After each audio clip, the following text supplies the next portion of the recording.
Okay. So we were gonna have pre-made character sheets for this, I think. Yes, I'm. As we go through session 0, we'll get to where I hand those out to you guys. Perfect. Oh, we're Okay, so playing I'm not pre-made? going to name. Oh, yeah. Okay, so Rogue Trader is pre-made, the one shots. When we get into Dark Heresy, that's where your character sheet will come into play. I was just like worried that I had missed something. I'm sorry, No, you're good. Frastus. You must be put back in the kennel. Just temporarily. They'll actually. So I'm gonna go ahead and let you guys in on this, on one of the secrets. Your Dark Heresy characters are going to be introduced by your Rogue Trader characters. Oh. That way, it skips the whole "we met in a tavern" or stuff like that. Gotcha. Thought it was the Space Hulk. Met on the Space Say Hulk. what? We met on the Space Hulk fighting Gene Stealers. Remember? Oh yeah, yeah. Well, that's just it. You Those guys fucking Terminators were crazy, dude. Oh my god. Thought we were well. dead So for sure. the cool thing is, you guys will actually, like I said, you're going to introduce your characters, but that's because they already know some of whoever your character is already knows this person and can vouch for them. Because the Inquisitor is not going to just take random people. I mean, an Inquisitor who is little on scruples, but much on ego, might just do such a thing. True. Listen, I found the gutter trash where you find gutter trash. Exactly. Just throw them at the wall. See if any of them stick. Oh, I have to invite you. It's an invite-only instance. I'm sorry, my bad. Because the last time somebody joined and I didn't want that happening. Sorry about that. Oh, it's no problem. Ooh, bad echo. Bad echo. Send invite. Add a message. Yeah, Longwood, you Look got at this some world you got I some echo there, my found. guy. Yeah, there's some bad echo. If you can, Echo. there should be in Discord. If you go under the options, there's a thing that'll take the echo out. How do you do that? Just right click your name in the Discord chat and go to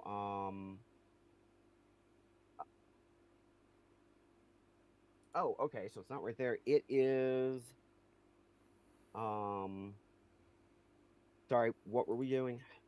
There was echo in there's echo in your call. The echo, So, yeah, echo you're right. cancellation. Yes, so you just go under Discord's options, so the gear right where it says user settings, then voice and video, and then turn on echo cancellation.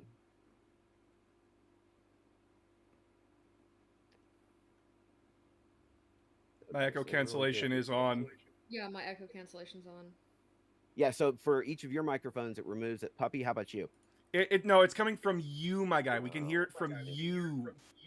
Yeah, your speakers are going. speakers Oh, are it didn't mic. switch over. It didn't, I'm sorry, it didn't switch over. Silliest goose, the silliest little goose over here. We're all just silly geese. I'm like, no, it's not us. It's clearly you. Yeah, why is it not sound settings? Hello, chat. Hello. Oh, are you live? Yeah, I'm live. Oh, dude, should we just go live? Yeah, you can go ahead and go live. Hey, yo, let's go. Hey, yo. Hey, yo. We're all cool with a little bit of colorful language here, yeah? How colorful we talking? Okay, I'm not gonna get, like, really creative about it, but... So just a mild fuchsia. I say Yeah. fuck. I swear like a sailor. Okay, cool. I am a sailor. Ooh, nice. He's been with enough Yeah, seamen that's before, better. so he understands. Exactly. Oh my gosh. A man of true culture. Check 1 2. Check 1 2. Everyone can hear me. I can hear you. Yes, sir. Nice. All right, give me 1 second to mute myself while I fix the output. Okay, I think we are good to go. Okay, now okay, so I had to change it in Discord. Okay. That should reduce the echo. Up. Yes. Well, that's good. Hell yeah. The I think so. I random think that worked. That was scream. perfect. You listen. you if got you me need dead. if you need random screams, I got you, homie. All right, I'm gonna go ahead and start streaming. Tell him he's my taxi That's fine. driver. Never. The starting soon screen is up. Okay. I just have like the Discord call. Is that cool? Yeah. Okay. I got you all on a Wanna make- Fugi until we get the table ready. Oh yeah, why is it not showing? I hate it when it does that. Hi, Creepy thing. chat. I don't know. You're if still anybody's just on my streaming. VR chat page, so just click on the bell at the top near where the clock is. It will say 1:08 p.m. a magnifying glass bell. Click the bell, and then just join my world, and then. Oh, are we doing this in VR chat? What? No, Puppy No, just me, happens because to have VR that's chat. my character. Yeah. That's how, because like I don't have a cool VTuber avatar like yours, so this is how I have to do my cool VTuber avatar. You think my Oh, you there think you you are. think my mole is cool? Yeah. Hold on, let me get bigger so you don't have to look down. Hold on, let me get bigger so you don't have to look down. Sir, my mole is like let me get my bigger. mole is like 3'5". Here you go. Let I'm me. a tiny lad.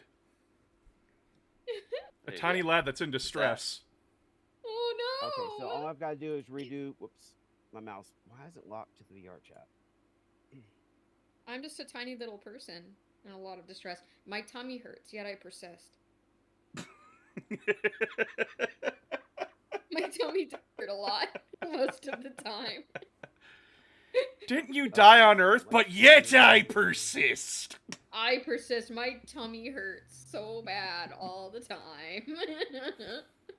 500. Not the 800. mason Okay, jars. so that gets it there. We want probably 600. A little bit of behind the scenes, if anybody's in my chat right now. Well, no, they're This not is seeing that. session They're zero. seeing the starting screen, unless Yeah. you're capturing. I need a lot. I'm more capturing the places call to itself bar. so everybody knows who's Yeah, talking. capturing the call. I need like different You parts know, of my Because bar. that's- the playmat is in the Discord. You can crop it to just show the playmat. Where is this But then I playmat? won't get to see your beautiful face. Yeah, where is the playmat? Oh, if you're streaming in OBS, I did Mhm. window capture, and I'm doing the cropping by edit transform. Cool. Where do we go to find the game? Yeah, where's It's in the that? Yeah, Discord chat. It's in the Discord chat. Which one? Because all I see in the Which one? regular voice chat is Puppy saying, I just need to turn on my computer. And if I go into the general chat, it's empty. There's Oh, game I see. information. Yeah, I don't know. I'm sorry, I don't mean to be like, I don't mean to be a dick, No, but I'm no, just No, like, it's hilarious. No, It's the same. fine. No, We're you're doing doing great, it. guys. We're doing okay. I haven't even started recording yet. Come on. I already started recording. Oh, the stream has ended. Oh no. What? I exploded. That's what it says. Aw. Close stream. Applications, you've got VR chat. I feel like the term that we used, capture the call, sounds like part of the hero's journey, but it's not. Yeah. No, it Yeah, is this is a, though. It this is. is a fucked up hero's Make it. journey. Yeah. Yeah, hell yeah. We are persevering against all odds. Hey, Raven. Listen, all I'm saying is that unless we get a scoundrel, some farm boy, an old man, some hairy animal person, 2 droids, and a princess that kicks ass, I think this hero's journey is And a partridge fucked. in a pear tree. And a partridge in a pear tree! Yes. Oh my god. Okay, If here you we think go. about it, that entire Now the playmat Christmas will song be in here momentarily. is Hey, yo. terrible because why would a child want that many birds? Why would that child want to have like a bunch of like random dudes prancing around the room, like a bunch of women milking? Like, why would you want that? If you're like How did we get to the if you're 12 like- days of Christmas? a partridge in a pear tree, Oh, okay, got it. yeah, Okay, like so though that's a shitty gift. now- And I at least thought the 5 golden rings was jewelry. No, that's another type of bird. So like, it's the shittiest presents you could ever give some sort of like medieval child. Like, why What would this child want a room full of birds, people drumming, some people prancing around, some Who's ladies the- milking? Like, why? Why? Who's the What- kid what that is bird? who was that one kid who was like thrice that one king who was like thrice condemned by the church? I'm trying to remember his name. I don't know. He was a wild person. Like had like an entire walked in like his son was rebelling against him, and this man walked over the mountains of Italy down into back into his kingdom, and he didn't have an army behind him. He had a menagerie of animals. And the entire rebellion stood down because, and I quote, "This man just flexed so hard he brought elephants from Africa." What the fuck do you want me to do about that? War elephants are shockingly effective. They Yeah, are, We and love the war elephants. you know what's fucked up? This was around the time of like the, what was it called? The Roman, what was it called? The Roman Holy Roman Empire. Yes, it was around the Roman Holy Empire period. Fucking war elephants during the Holy Roman Empire. This guy is like the guy was insane. On It a was side note, hilarious. Was his and name Chad? apropos of noth- oh. His name was Chad Sigma. Yes. There you go. Or his name was Ligma. Ligma the Chad Sigma. Exactly. Get your late 2010s memes out of my chat. On an off note, Never. my coffee You tastes wanna like dab? marshmallows today. I'm so happy. Oh my god. Hell yeah, marshmallows. I just put it's like a salted caramel cold brew, but I have some creamer Ooh. in my fridge, and I'm like, fuck it, I'm just gonna slap in some creamer. Apparently, our hero's Yeah, journey that needs a sounds Sun great. Wukong. Oh yes, love that. Does anyone have an angry monkey born from a rock?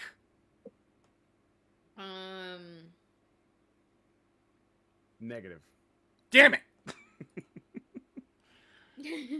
How else are we supposed to Almost complete there, this guys. campaign? I mean, we could always Well- get one. I'm sure there's one on an alien world. I just Joe get it Carroll's open. do They're, exist. Yeah. For amethyst, so I need to go.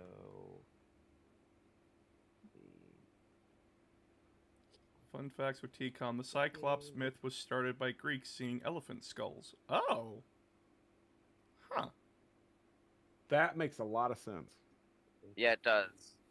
250. Yep. 350 plus 450. I heard I was in Barnes and Noble the other day because my husband finally let me go book shopping again. Ooh. Yeah, he's like, you have too many. You don't read the ones you have. Get through the ones you have before you buy more. And I'm always so mad. But I heard this little kid. She asked the most interesting question. I will beg of it of you now. If you could have any dog in the world, any dog you could dream of, what would it look like? Such a good question. Oh, a foo dog, easy. There is plans there, Aaron. We're just getting set up. Yeah, yeah. It'll be online. We'll all be visible momentarily. Yes. So, cool your horses.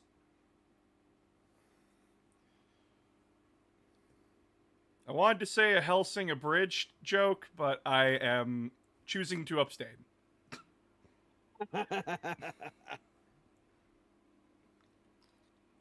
Did I capture? Okay, so I need to get one more window, which is. Not Death Watch. Not Death Watch. Oh, dude, I want to play Death Watch so bad, but I nobody will- ever wants to play with I me. will play an apothecary. I will be your very tired and angry medic. Yes. Okay, I might DM a Death Watch thing at some point then because I've been wanting to play it, but none of my normal RPG group is willing to play Death Watch with me. You have not lived until you spit on a dinosaur! Whoa. Fair That- enough. Coming in hot. What was that about? I ran a Death Watch campaign. I ran a Death Watch campaign, and the party had to do a trial to get in with good graces with this tribe of warriors because the Imperium wanted to bring this tribe into the fold, and they didn't want to kill them. But there was a gene stealer infestation in the campaign, and it was just like, we don't want to look weak, so you guys gotta join our tribe and everything. The trial is you have to kill one of the planet's native monsters with Bronze Age weaponry. The damage reduction is bullshit. It's like you do at max 5 damage on a good roll. Wow. Even Marines? Even Marines, because you're not allowed to wear your power armor, though Tech Marines can convince them with a good fellowship test to keep like their servo arms. But the party was fighting this dinosaur, and it has a grapple attack. Technically, shouldn't a Space Marine still be able to do more damage with Stone Age weaponry if it's Stone Age weaponry that they designed for themselves? Mechanically, the dinosaur had damage reduction, and yeah, like the Space Marines could do a lot of damage just physically, but it had a lot of armor and toughness reduction. Don't you just love that Tyranids can cut through ceramite with biologically glowing claws? Don't you just fucking love that? I love it. But our apothecary, who's an ultramarine, based by the way, basically was like, "Oh, fuck this!" And he says, "I have a spitting attack and I spit on it." And I'm like, "Oh, right, you could do that." Yeah. And I'm like, "All right, I'll roll." Thank you, Uriel Ventress. Yep, he straight up spits on it. Redigestion for the win. He spits on it, and since it's acid, it degrades armor. So he spit on its face and started stabbing it in the head because it was holding him in its teeth. Oh my gosh. Mad lad, did he at least first down? It Oh was my God. it was a time. That's also the same campaign where I learned bag-o nades is always a good strategy. Oh yeah, like barrelmancy in Baldur's Gate 3, absolutely. Yes. Everyone's like, "Oh, grenades are garbage. They don't do that much damage." And then my one player was like, "Yeah, but what if I just like got 50 and put them in a bag?" And then I threw it into the enemy munitions dump. Good job. Not me with the gunpowder barrel. Oh my gosh. As a Very DM, I was nice. both proud and very annoyed. That's the thing, is that you gotta let your players, like, explore the world the way they want to, right? Sup boss picked up Sisters of Silence models, Custodes info cards on the book Fulgrim and Genefather today. Cool, good for you. Have fun reading the War Crimes of Fabius Bile. Oh. It's not how grenades work. Well, you know what, TCOM? It's 40k. Tell me how Titans stand up without collapsing in on themselves, and then get back to me. It's just absurd. I love 40k. Yeah. It is the Never played quintessential. before. Oh, it didn't work. Brute force didn't work. Oh, it's because you're not using enough. Yeah. Listen, we gotta beat the Cyclonic Tau at torpedoes Damocles. and everything. We gotta beat the Tau at Damocles. Damn all the information contradicting otherwise. Just give me 50 more Space Marine chapters. We'll be fine. My gosh. There it is. Okay. 1 second to shrink this to fit. Speaking of I love plug. how Tech Marines are basically just like Geek Squad, but for Space Marines. Yeah, pretty much. Makes me happy. They got Geek Squad. This is Tech Marine I in actually Fabian. used to work Geek Squad. Oh yeah? Yep. Did you have any crazy Alright. stories from what? 1 second. Oh, very nice. Okay. Yeah, except it's not showing. Part. There I am. Perfect. Is it the stream that you're doing? Boom. There it is. Just Just gotta What? resize it a little bit. Bam. There we go.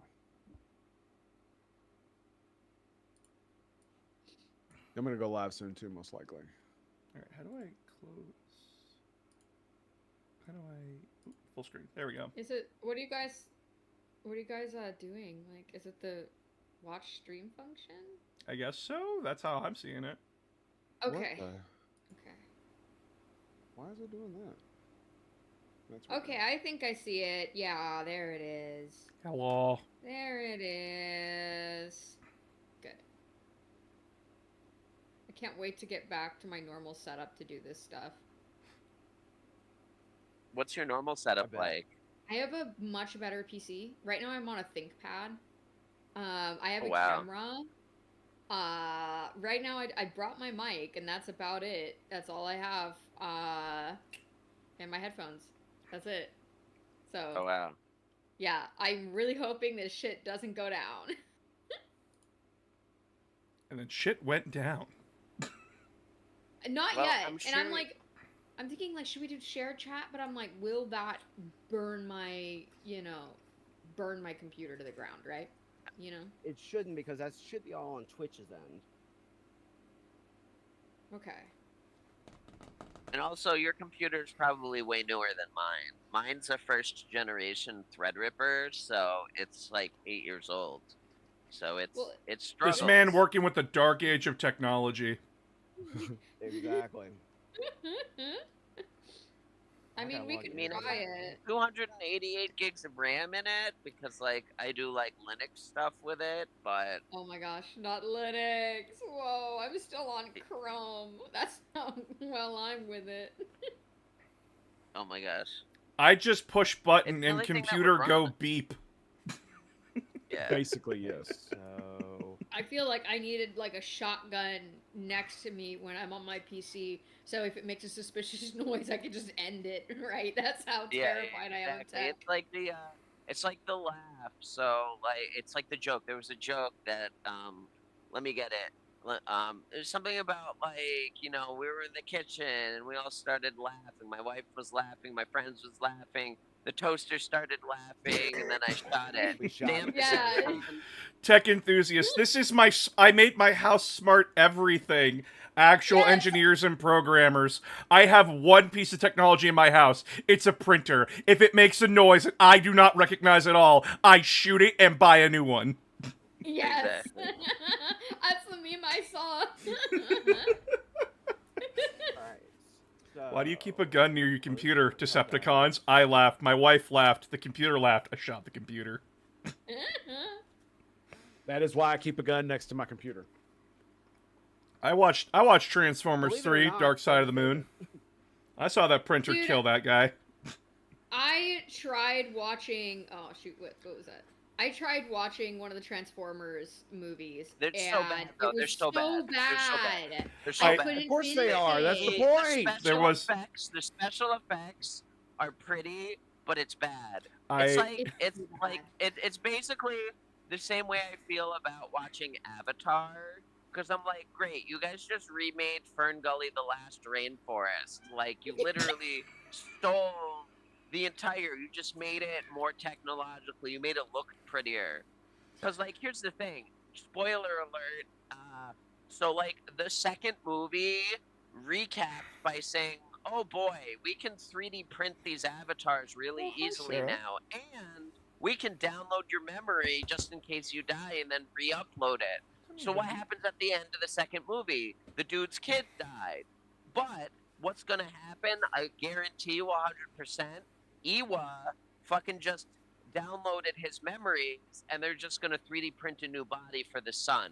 I bet you that's gonna that's gonna happen, because that's what like the first fucking 20 minutes of the movie was explaining, oh yeah, we can download memories and upload them into the avatar consciousness. And then the first movie, at the end of the first movie, that's what happened to Majake.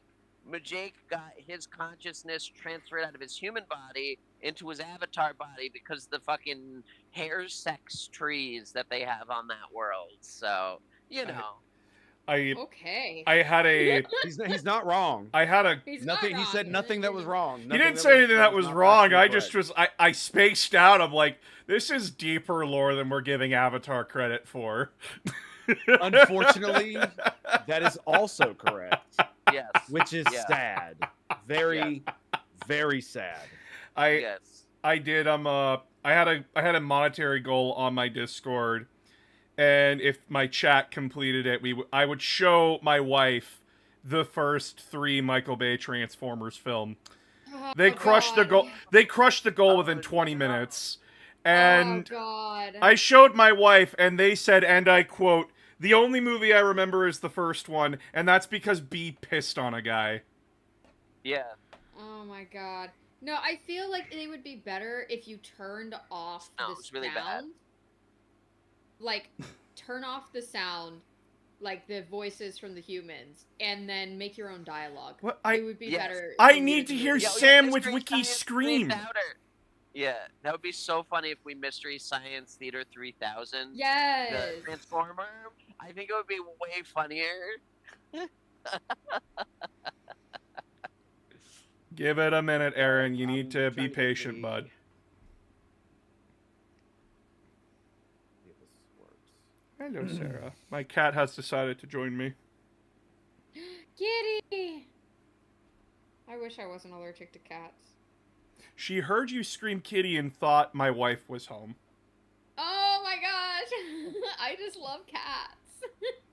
Yeah, Mom's Oh, not there's home. a- Tango, it it's, doesn't say it's that pretty you're old. alive. Adorable. But there's like I don't know if it's a Vine or before Vine, but like one of Shmoyoho's early video creations was, "I love cats. I love every kind of cat, and I want to hold all of them because I love cats. I am." I'll have to post that. I'll have to post the "I love cats" to the chat. Let me see if I can Okay. find it. Fight guess. Because if I'm One, sorry, I'm thinking two, about cats three. again. Yeah, I Tango, really it says you're not love live. cats. I'm not gonna. Go ahead. Oh, you're not. It's okay. gonna- Okay. Yeah, I'm having some difficulties, and I'm Big not deal. gonna mess with it. Here it is.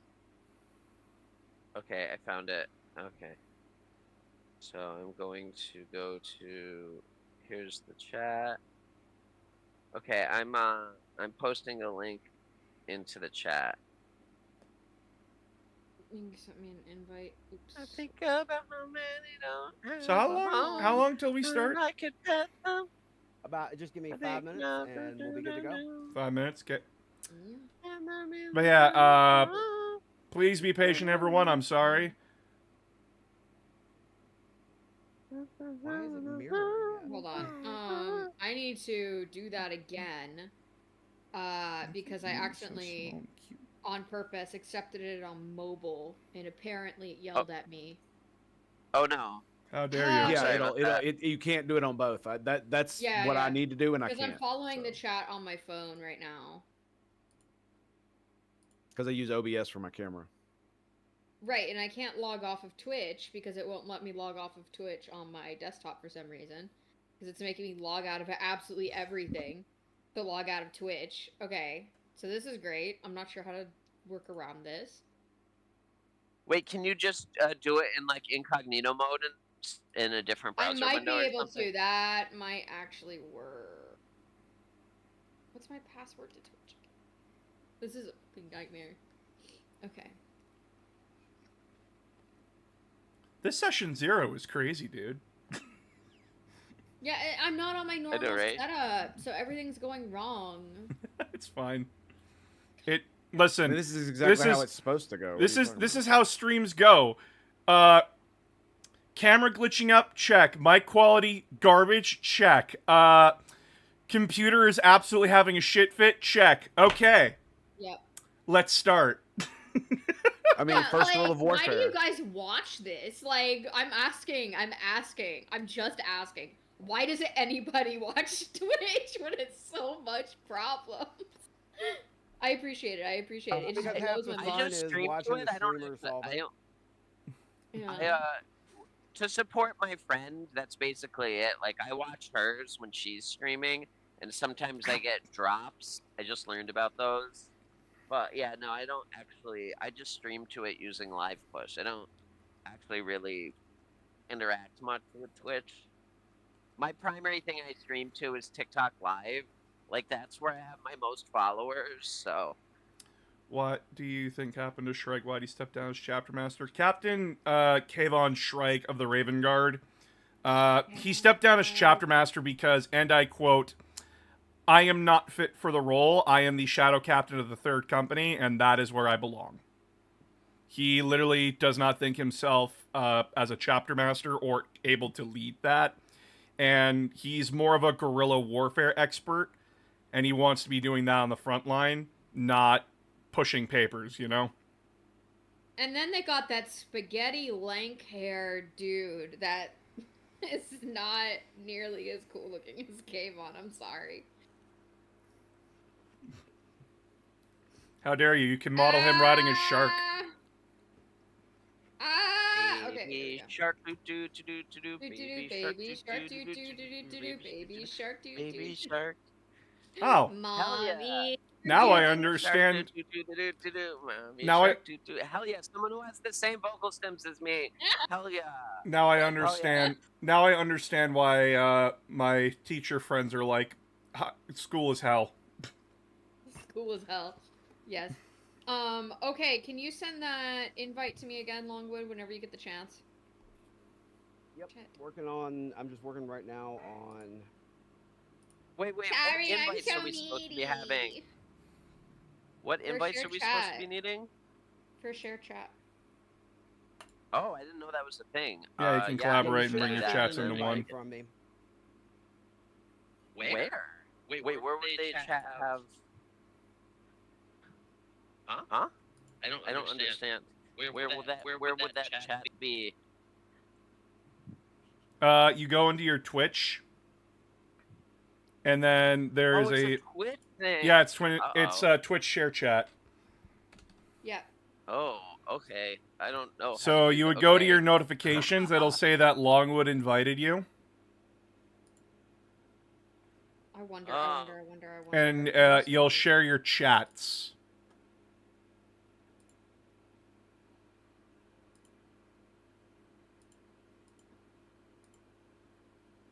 Okay, hold on. Longwood wants to collaborate. There you go. Ah, okay. Okay, please, Get computer, I am started. begging you, don't shit yourself. I am begging you.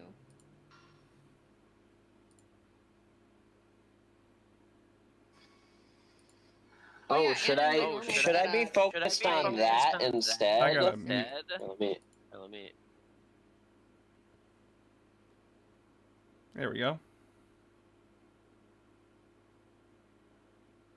Okay. Ooh, let me... There we go. Now we've got integrated chat. Isn't that great, chat? Yay! Yay! What classes are even in Warhammer? It depends on which system you're playing. We're playing the Fantasy Flight system. First, though, as Longwood has stated, we are starting with Rogue Trader, and then using the Rogue Trader system, we will jump into Dark Heresy. Dark Heresy is the original Warhammer RPG from Fantasy Flight Games, where you play as members of the Inquisition. Essentially, you either play as members of the administration, or members of the Arbites, or the Church, or if you're like me, a cool person, you chose to be a scumfuck ganger because, and I quote, hey, they're a dime a dozen, easily replaceable, and what's the difference between one cutthroat and another? Aside from maybe a slightly different voice. Totally not hints to what I'm gonna do. I'm like super excited because I have like my idea for my sister of battle, and her name is Sabrina, and I was talking to some people. Is she a teenage witch? No, actually, even better. Yeah, no, right? I was gonna make her pretty tall, but then one of my friends at the LGS was saying, "Hey, why don't you make her like 5 foot so she could be Sister Sabrina Carpenter?" And so I'm like, "Let's go." What is LGS? Local game store. It's the place in my area that sells Warhammer. Oh. Okay, so Oh, that's cool. believe it or not, I think we might actually be ready to begin. Oh my god. Okay. Yay! Yep. Give me 1 second to pop back over to my thing here so that I can see chat. And then I need to move this. Yep. This one, I need to move back to my primary monitor and put it in. Oh, wait, nope, that's the wrong one. Sister Sabrina Carpenter is pretty cool. Yes. I'm thinking about making her addicted to recaf or something like that, you know, because espresso. The song Espresso. Do you guys get it? Oh, sorry. One of my cats is named Espresso. Oh my gosh, it's so cute. I love kitties.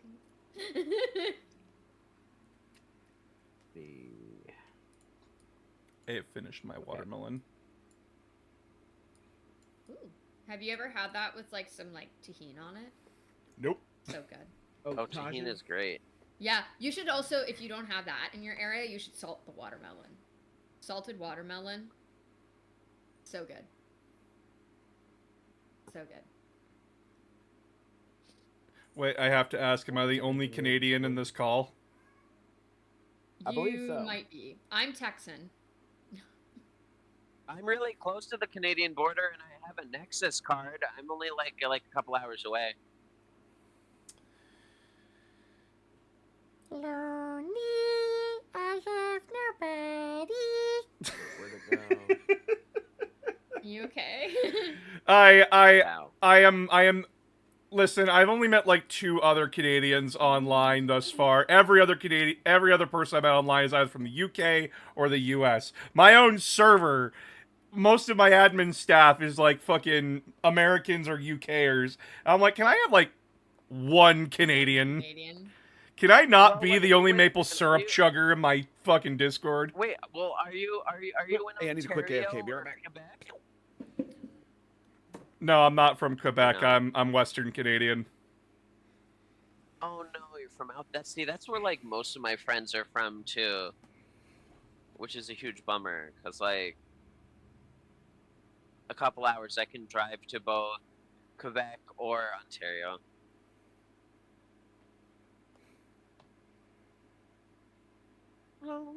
Sorry, trying to get the playmat up. I don't know why it's not showing it. I speak a little bit of French, but French Canadian, like Quebecois, really hard Yeah, for me it's to different. understand. It's Yeah, it's so different. as stated No, by one Canadian per gaming group. no Blame one. the distribution system. Fuck you, TCOM. Canadian distribution system. It's like you all get 1 Canadian, and I'm that 1 Canadian for like 5 different groups. I go to. God we damn found it. you by the dumpster, and we found you by the dumpster. No, you found me in a hole, and it's just like, nope, this one's mine. And then they just drag me off. And I'm like, not again! Lured you in with a can of tuna. Ew, I don't like tuna. Lure You me don't in like with tuna? lure me in with a Oh bag my of Jolly gosh. Ranchers. Dude, like, I was streaming the Rogue Trader, like, digital RPG, and I was like, let me do, like, honor mode. But if I want to keep my save, if I lose, then there has to be a punishment. And the punishment I came up with was I have to drink sparkling tuna water. And my husband made it. I ended up losing to bandits, and I'm like, oh, absolutely fucking not, right? And so, like, I lost to bandits, and my husband made me some sparkling tuna water, and he, like, garnished it with a little lemon. It was... I'm like, Yum. that's just... Nope. Somehow, mean- it's sweet, but he's an asshole for it. Can't do it. Nope. So this is where. Here's the thing. If you skip canned tuna and only eat fresh tuna steak, then that actually wouldn't be so bad. A little bit of water going over a fresh tuna like sashimi slice. I don't But, think you're gonna like- get any flavor from that. Exactly. That's why it's not so bad. Exactly. That's the way it's Dude. supposed. You're supposed to eat tuna. It's not And the in- sparkling... Okay. Oh, dude, the fact that it was sparkling, I got the burps after, and it just tasted like sweaty tuna for like a couple of hours. By the way, just to after. Oh, to no. let you all What a know, thing to walk into. Oh my god. just to let you all know, by the way, when it comes to French and French Canadian, in Paris, in France itself, they consider French Canadian to be the hillbillies of French people. Yes. I love that. Yes, they do. It's funny and sad at the same time. Welcome to the club. Oh, what from happened to my Tennessee. camp? My name's Tommy. I'm from Tennessee. I'm from Texas. Upstate New York, Ooh. 3 hours north of metropolitan New York. I've heard it's a Yeah. fucking nightmare to drive in that city. Yep, I've heard that's it's an why I absolute don't. nightmare. It's terrible. So what I do is I drive 1 hour south to Poughkeepsie, and then take the train. And that is Ah. because the thing is I accidentally drove into the city because I was like, oh yeah, I'm just gonna drive into the city, and this was years and years ago, and the parking was like $100 for 24 hours, which was God, I crazy. hated New England. God damn. Okay, so I'm going to welcome everybody to the Rogue Trader first Rogue Trader one shot. Hello. My name's Longwood Geek, and I will be the GM for this session.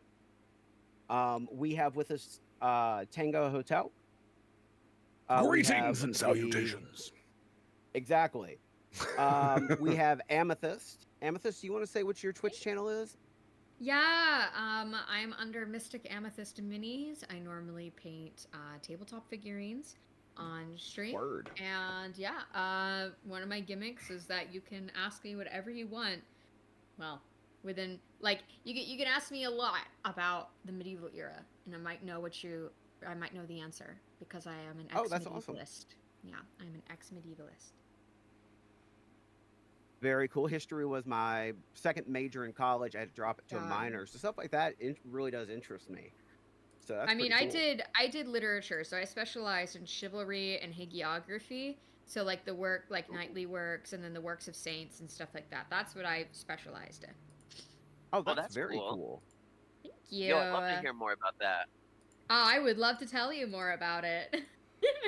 Well, that's one of the Oh, reasons yeah, why I love to built listen. time into the session, so that if we just want to chat about a topic for a couple minutes, we've got time. So we also have with us announcer of games. Hey there. I'm I announcer. believe. No, you go ahead, sir. I interrupted you. Oh, you're fine. Announcer of games is probably what I would consider our Warhammer 40k expert of the group. If you haven't seen his videos, you absolutely should watch his videos on YouTube. They are great. Hi, as I said, I am announcer of games. I got my start on TikTok, but I moved from skits over to my autistic obsession of Warhammer. And since then, I have been annoying everybody with Warhammer knowledge and facts, and constantly am annoyed with the community and wanting to just absolutely burn. Whoa, you But if wanna you- One of pack the things something there? yeah, I want us to. That's one thing that's always been the same in any of the things I do. There's no gatekeeping allowed. Not that I think anybody that I've invited would gatekeep, but just in general, if I see somebody in chat trying to gatekeep, you will get warned and you will get banned if you continue, because that's not Well- the kind of behavior we want. Yeah. Can I have an exception because Gaslight Gatekeep Girl Gaslight Boss? Girl It's Boss, it's gatekeep. it's my identity as Gaslight Gatekeep Girl Boss. No. So, Yeah, I exactly. Oh, boy. I pride Ew, myself. we're sisters.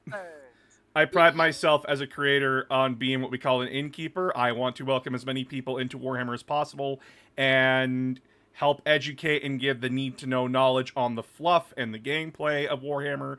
So that way, even if you're not playing, you can understand what the fuck is going on. True, very true.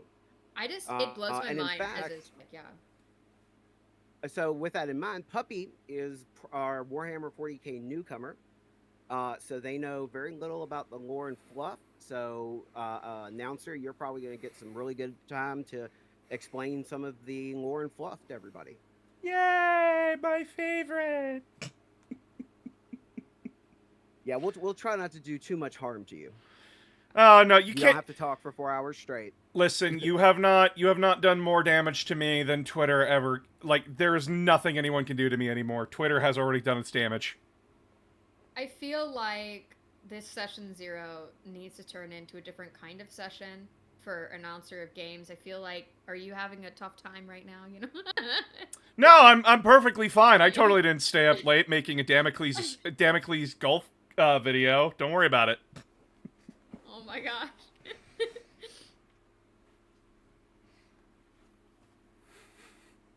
Announcer of Great, games so chat. I'm gonna type some real quick. And then the last part, so I was introducing Puppy. Puppy is very eager to learn Warhammer 40K. And they really have, this is their second role-playing group.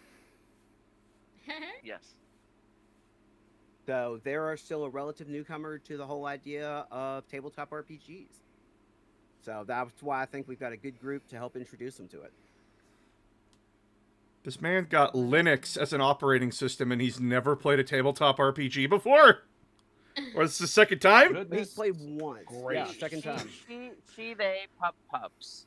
Those are my pronouns. Oh, she, they. Oh, might be. Sorry, they have a Linux system installed and they haven't played an RPG? Beating the fucking stereotypes. I mean, what that involves having friends, which I have minuscule of. Well, it's just gotten congratulations, 3 more you're people adopted. big. Yeah, it's just gotten 3 more people big in your group. Come on. Ah. So basically, Wait, the way this is 4 going to work. GM, Tango, Amethyst, and Announcer.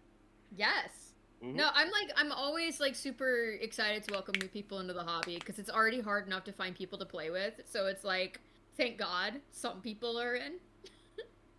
Yay! You know? Wag, wag, wag, wag, wag, wag, wag. Yay. Oh, speaking of which, I should turn my tail wag animation on. Hold on. Let me do Cute. that. I'm gonna go ahead and start recording. Come on, please finish it. So basically, the way this is going to work, while Puppy brings the tail wag up, we're going to be starting off like Tango said, or announcer said in Rogue Trader.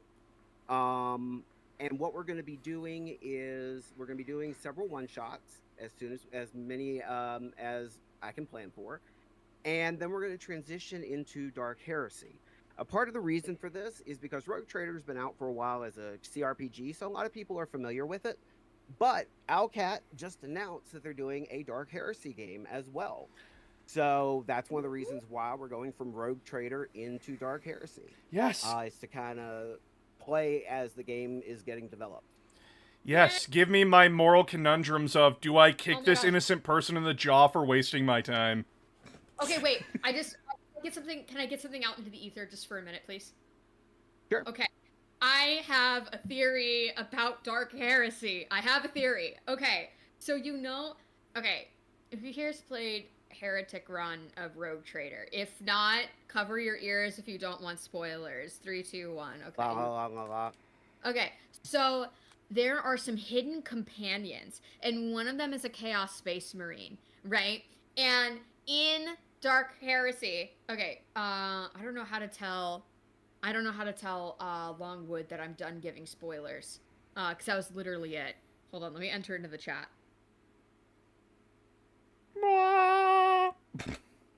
Okay, so, okay, my theory is that you remember when they were showing like the trailer, and one of the things was like, they showed a Night Lord and it said turn every blade to your advantage, right? And then they showed the Night Lord.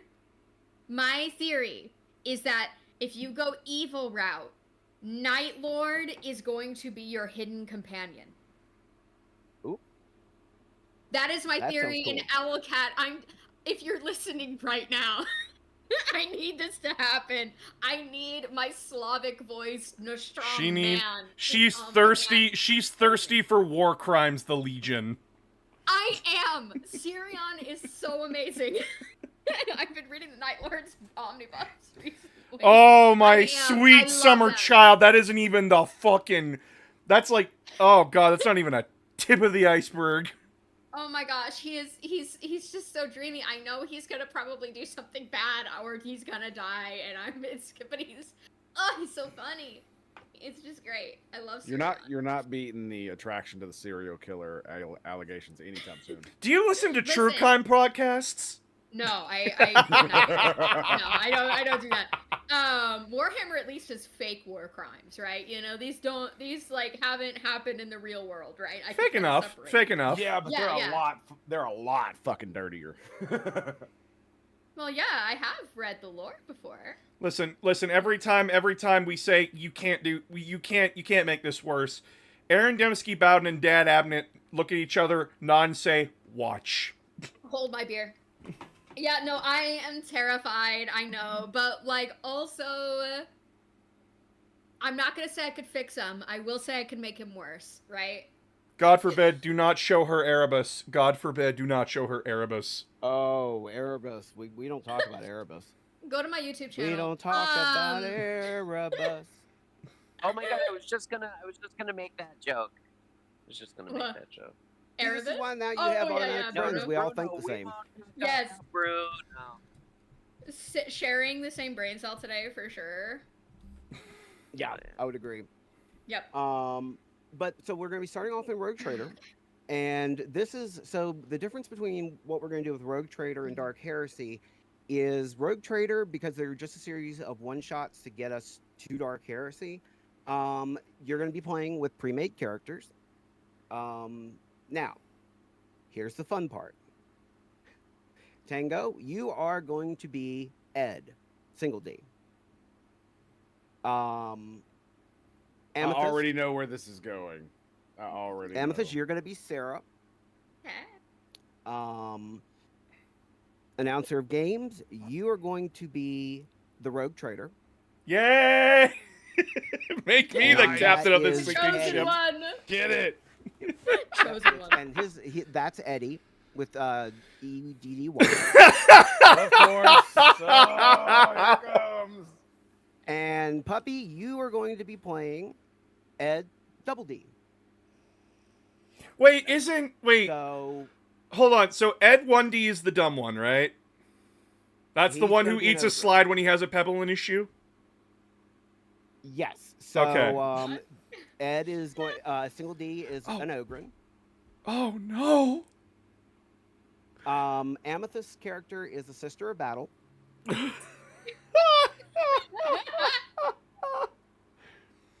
Like I said, announcer of games is going to be the Rogue Trader, Eddie, and then Puppy will be Double D, the Mechanicus, because Double D is the super intelligent neurotic one.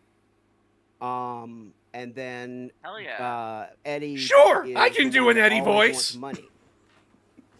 Hey, that was actually really good. Laughed nervously and didn't grow up with TV. Oh, I for those that don't know, series and forever. so this So- is a millennial and like those Gen Z who know what a blockbuster is generation. Yes. Straight to my heart. Ed, Ed, and Eddie is a cartoon show where three kids named Ed, Ed, and Eddie are trying to constantly scam and or trick their fellow cul-de-sac kids into stealing their money so they can get gobstoppers. I think I've like Yep. watched a couple episodes There's- because I was able to watch TV at friends' houses. You might remember the meme of what happened to the stairs? My parents took them away because I am grounded. That's disturbing. Wow. Wow. The one I that was I always- do I was is always more of Zappity a Zap fan Zap of Double Cow D. and Chicken and Johnny Bravo. Johnny Bravo. I love Johnny Bravo. Okay, so this would have been about the same era then. Yeah. Yeah. I haven't like watched a lot of it. For one, my mother hated the show. She thought it was dumb, and she was the main caretaker. So she's like, "We're not watching it." But like, I only had TV for like until about the time I was like 6, I think, and then they got rid of it. Oh, wow. So Oh, Your mother's boring. So I'm going to be playing Rolf. my the mom Inquisitor. was awesome. Shut up.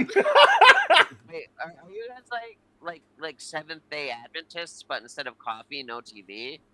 No. They just, I mean, they were very much, sorry, we're getting off track, but like Yeah. they were very much academically focused. So they were like, Oh. no, you are going to read, you're going to study, stuff like that. So I grew up No, that's reading good. a lot, That's actually but yeah. really good. It literally rots your brain. yeah, I mean, we would watch movies and we had like Babylon 5 on DVD. So I got to watch Babylon 5 Okay, as a hell kid. yeah, sci-fi nerd. Yeah. Hell Excuse, yeah. What excuse about me, Yeah, I Spy watched Baby? TV and I What turned about out Spiders? gratuitous. Hell yeah. Anyway, Longwood, sorry. Oh, no, you're fine. Farscape was The one guy- of the the best thing things that is- I ever watched. This is one of the reasons why I planned for a 4-hour session, because what I was doing is building in basically a half hour at the beginning and a half hour at the end, so that we have time to, one, get into character, and two, then decompress and talk about the session. You Director, So I try. what are my character cues? Well, so I'm gonna be sending the character sheets awesome. to everybody in just a moment. Awesome. Okay, cool. Because I don't know if I'm like super like crazy or like I don't know what my character queue is. Okay, so You Sarah are is a the one that sister of streams. battle. Yes. What I the can't wait. crazy is Yes. in the fucking description. Well, no, it depends on the order. It depends on how they were raised. Excuse me, to- sir. Excuse There's me. nuance. There's nuance to the crazy. Nuance. No. Oh no, that I mean, that it monk's gonna depends die. on what your job is, though. Like, if you're like a translator, you can't be full on balls to the wall crazy all the time. And there are some that are linguists. There are some that are more politician based. The Sisters of Battle, right?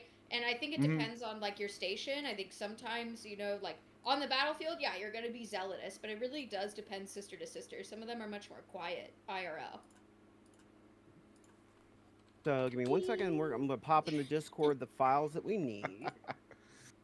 It's gonna be great. I love sisters. I love sisters. I don't know a ton yet. I know most of the stuff that I need to understand them. If But I any love of you sisters. have any and all questions, I will answer them as best I can. I cannot promise I am perfect. What's I'm your gonna have favorite questions. ice cream? What's your favorite ice cream flavor? Strawberry marble. Hey yo, okay. Ooh, what's so very that? I don't even know whimsical. Yeah, I don't even know what that is. It What is that? vanilla. It is vanilla and strawberry swirl ice cream. Ooh, where do you get that Ooh. from? Usually I got it from like Superstore in Canada, but they weren't selling it in the Superstore recently, and I'm like, no, did they take away my favorite? Is this like chicken cordon bleu? Oh, They is that changed like the recipe, and my Canada autism is only forever fucked. flavor? Oh no, is that like a I've Canada been- only flavor?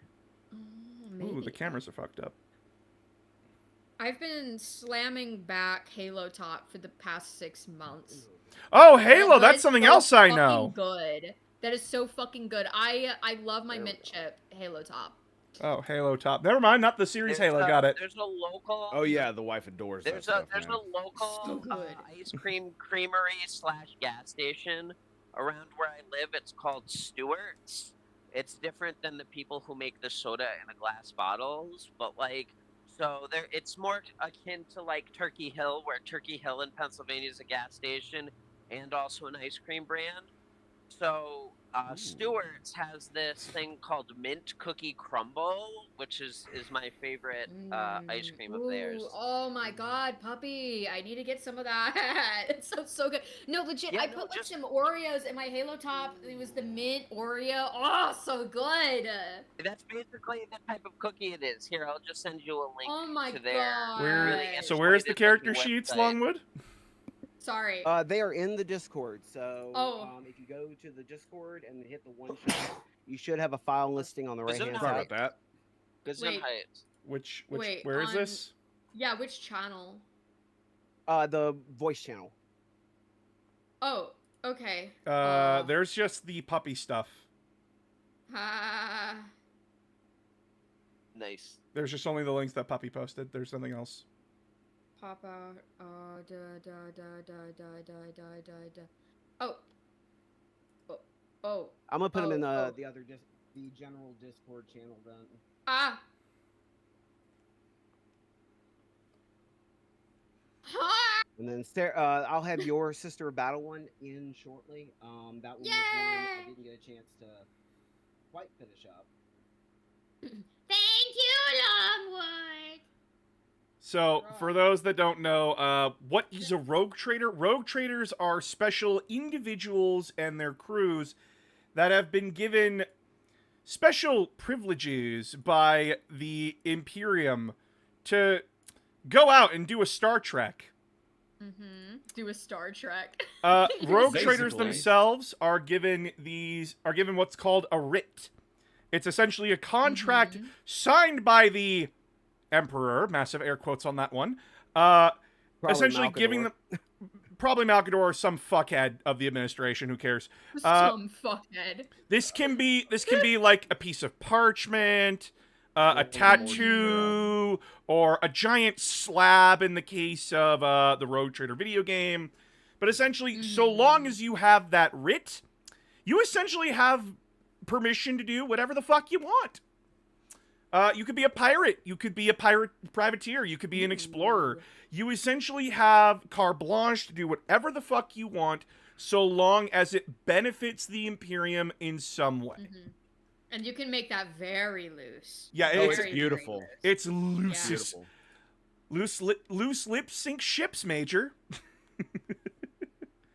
Writ or trade. Yes, It a is writ the or trade. most freedom almost anyone could have in Warhammer 40k Imperium. Correct. I mean, they literally can be the anti Imperium because they could choose literally to consort with Mhm. Xenos if they want. Mm-hmm. Yeah. My rogue trader is a heretic with a capital H. Yeah, That and was what I no mean. no one rogue trader is the same. You will find they are a wide, very Yes. varied group of people. You will find people that dress up like they're in the Victorian era. You will find some guy who looks like he just got out of bed, and that's just how he looks. You will find an Imperial Guard commissar sitting at a desk, and he's basically treating his rogue trader operation like an Imperial Guard regiment. It's whatever the fuck a rogue trader Oh my wants it to gosh. be. Oh my gosh, the Expanse is like Austin. Hear me out. So like, thing is that in Austin, right? You could go into say, I don't know, go to the Domain, go to Chanel, and you could be in like baggy cut jeans or whatever, and you would still get amazing service because you don't know who the fucking millionaires are. So like in the Expanse, some guy could come in his like bathrobe, and they'd still be like, "Yes, sir. Is there anything I can help you with today?" It's Oh my awesome. God. Okay, all 4 character sheets are now loaded into the general Discord. I got him. Let's go. Wait, which one again? I forgot. You're double D. Jesus. Double D, okay. That makes Jesus sense. Christ, if these are not leader stats, I've never... if these are not leader stats, I don't know what the fuck I'm looking at. Man, what's your rogue trader like? Well, I got charm, barter, and I can tell my crew what to do. Do not rely on me in combat. I am the Jar Jar man, Binks it's of okay. combat. It's okay. I'll protect you. It's okay, Squeegee. Well, I mean, so- it's okay. I got you. It's funny because No, yeah, no, no, you're no, single no. D Tango, so your character is an Ogren. Yeah. Sorry. So you are basically you can be considered the protector of the group if you wanted to. I got a hammer. Eat the slide. Yeah, I think It's your nice. Ogren has simple weapons. Okay, you do Oh have shit! a Oh, I'm silly. I'm heavy silly, Warhammer silly. and carapace armor. But you have all 40,000 heavy Warhammers. And don't get the frag grenades. I like the frag grenades. They go boom. Okay, in Dark Tide, I love the fact that they don't actually prime and use the grenade. They just throw the whole box at somebody. It is beyond hilarious. they went overboard. Like, so good. Let me pull up Double D, and so your character, so Sister Seraphina, Sarah for short. Yep. And like I said, that one is a sister battle, and in the cartoon, Sarah is the one that screams a lot and is the girl, quote unquote, girlfriend of Jimmy. Jimmy is her squire in this case, and Okay. once the squire comes into play, you'll Yeah. have a second character sheet with their stats. Perfect. But they're not going to be as heavily active as your sister battle. Am I a healer? Your sister hospitalier. Yes, I'm a healer. Very Double nice. D, Double D. I do not want to be on the same fucking medical deck as this one. Double D. You're gonna be on this medic team, and you're gonna like it. What? She's scary, Ed. Oh, I'm sorry, Box. Yeah, have a good lie down. I'm sorry to hear that. Alrighty, so Oh, just God. to warm Chat. things up, I'm going to roll in the Rogue Trader crew. So I'm playing Rolf. We Ed boys. We go in and you smack them, or I will smack you. Rolf Oh. is very much, he is like this cryptic wisdom giving person in the Ed, Edd n Eddy universe. And he's constantly smacking the Ed boys and punishing them for failure to. You rub your chickens. You always have to rub your chickens. Ed boys, what are you, raised in a barn? Rub your. Dunk. And hits them with like a Whoa. frying pan. Whoa. So we're gonna add We're Rolf going in, What- deep, just, boys. What is that? It is the hat of discipline. Were you raised in the cave? exactly.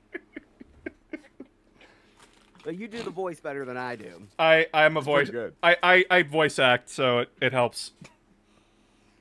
Hold on, wait. Oh, that's awesome. What are you in? What I- category are you in? My own shit. I have not been hired to do anything. Please, for the love of God, hire me. I'm an editor as well. You have a great voice. I Definitely, hope if you you're get it. here, you Yeah. should check out Announcer of Games' YouTube. That's where he primarily posts. And trust me, if you want Warhammer lore delivered in a way that's understandable and not condescending, Yeah. then I would go gross. with Announcer of Games. There are some that's lore cool. channels out there that are just nasty, dude, for absolutely no reason. I also do some reviews, and one of my more out of pocket reviews was Honey Pop. Honey, oh my gosh, I gotta watch that. That What sounds is so what is fun. that? What- Oh what my is god, that? Honey Pop? puppy Don't worry baby. about it. Beautiful baby. Don't worry about it. No, don't look that up. It's or bad. look it up Don't- if you Wait, want why an not? adventure. Well, why not? Listen, girl, I will Well, always just be not your on bad stream. influence. Oh yeah, not on stream. Yeah, Oh no, I'm not doing it on stream. Don't worry. yeah. So we rolled. So guys, it looks like fortune might actually be shining on you, because the dice of discipline has rolled a 51. Oh. Wait, what's the dice of discipline? Uh-oh. Did we do something So wrong? So yeah, you it's rolled kind of a like Tango's odds and 5100? Xenonauts. Robert, you fucking. Good one, man. I'm not excited for Thank you. this. Damn. Cute. Just Yeah. let me so have it. basically, it kind of helps me set the mood. I always like to roll a D100 before I start a campaign. Okay. And anything over 50 says it's going to be a good campaign. So, Oh, okay, cool. we're going to go over the character sheets so that everybody knows what's going on. Thank you. And then we're going to actually get started with the roleplay. Perf. So, the first person, Single D, Nice. you are Yeah. definitely the brawn of the group. No. You have a lot of strength. You are very tough. You are an Ogren. Now, an Ogren is an abhuman. That's a human with a mutated strain, but one that is useful to the Imperium, so they kept them. I'm Kind of big like the human. Felinids and the Ratlings and stuff like that. They're all humans. They just evolved in different fashions because of where they lived.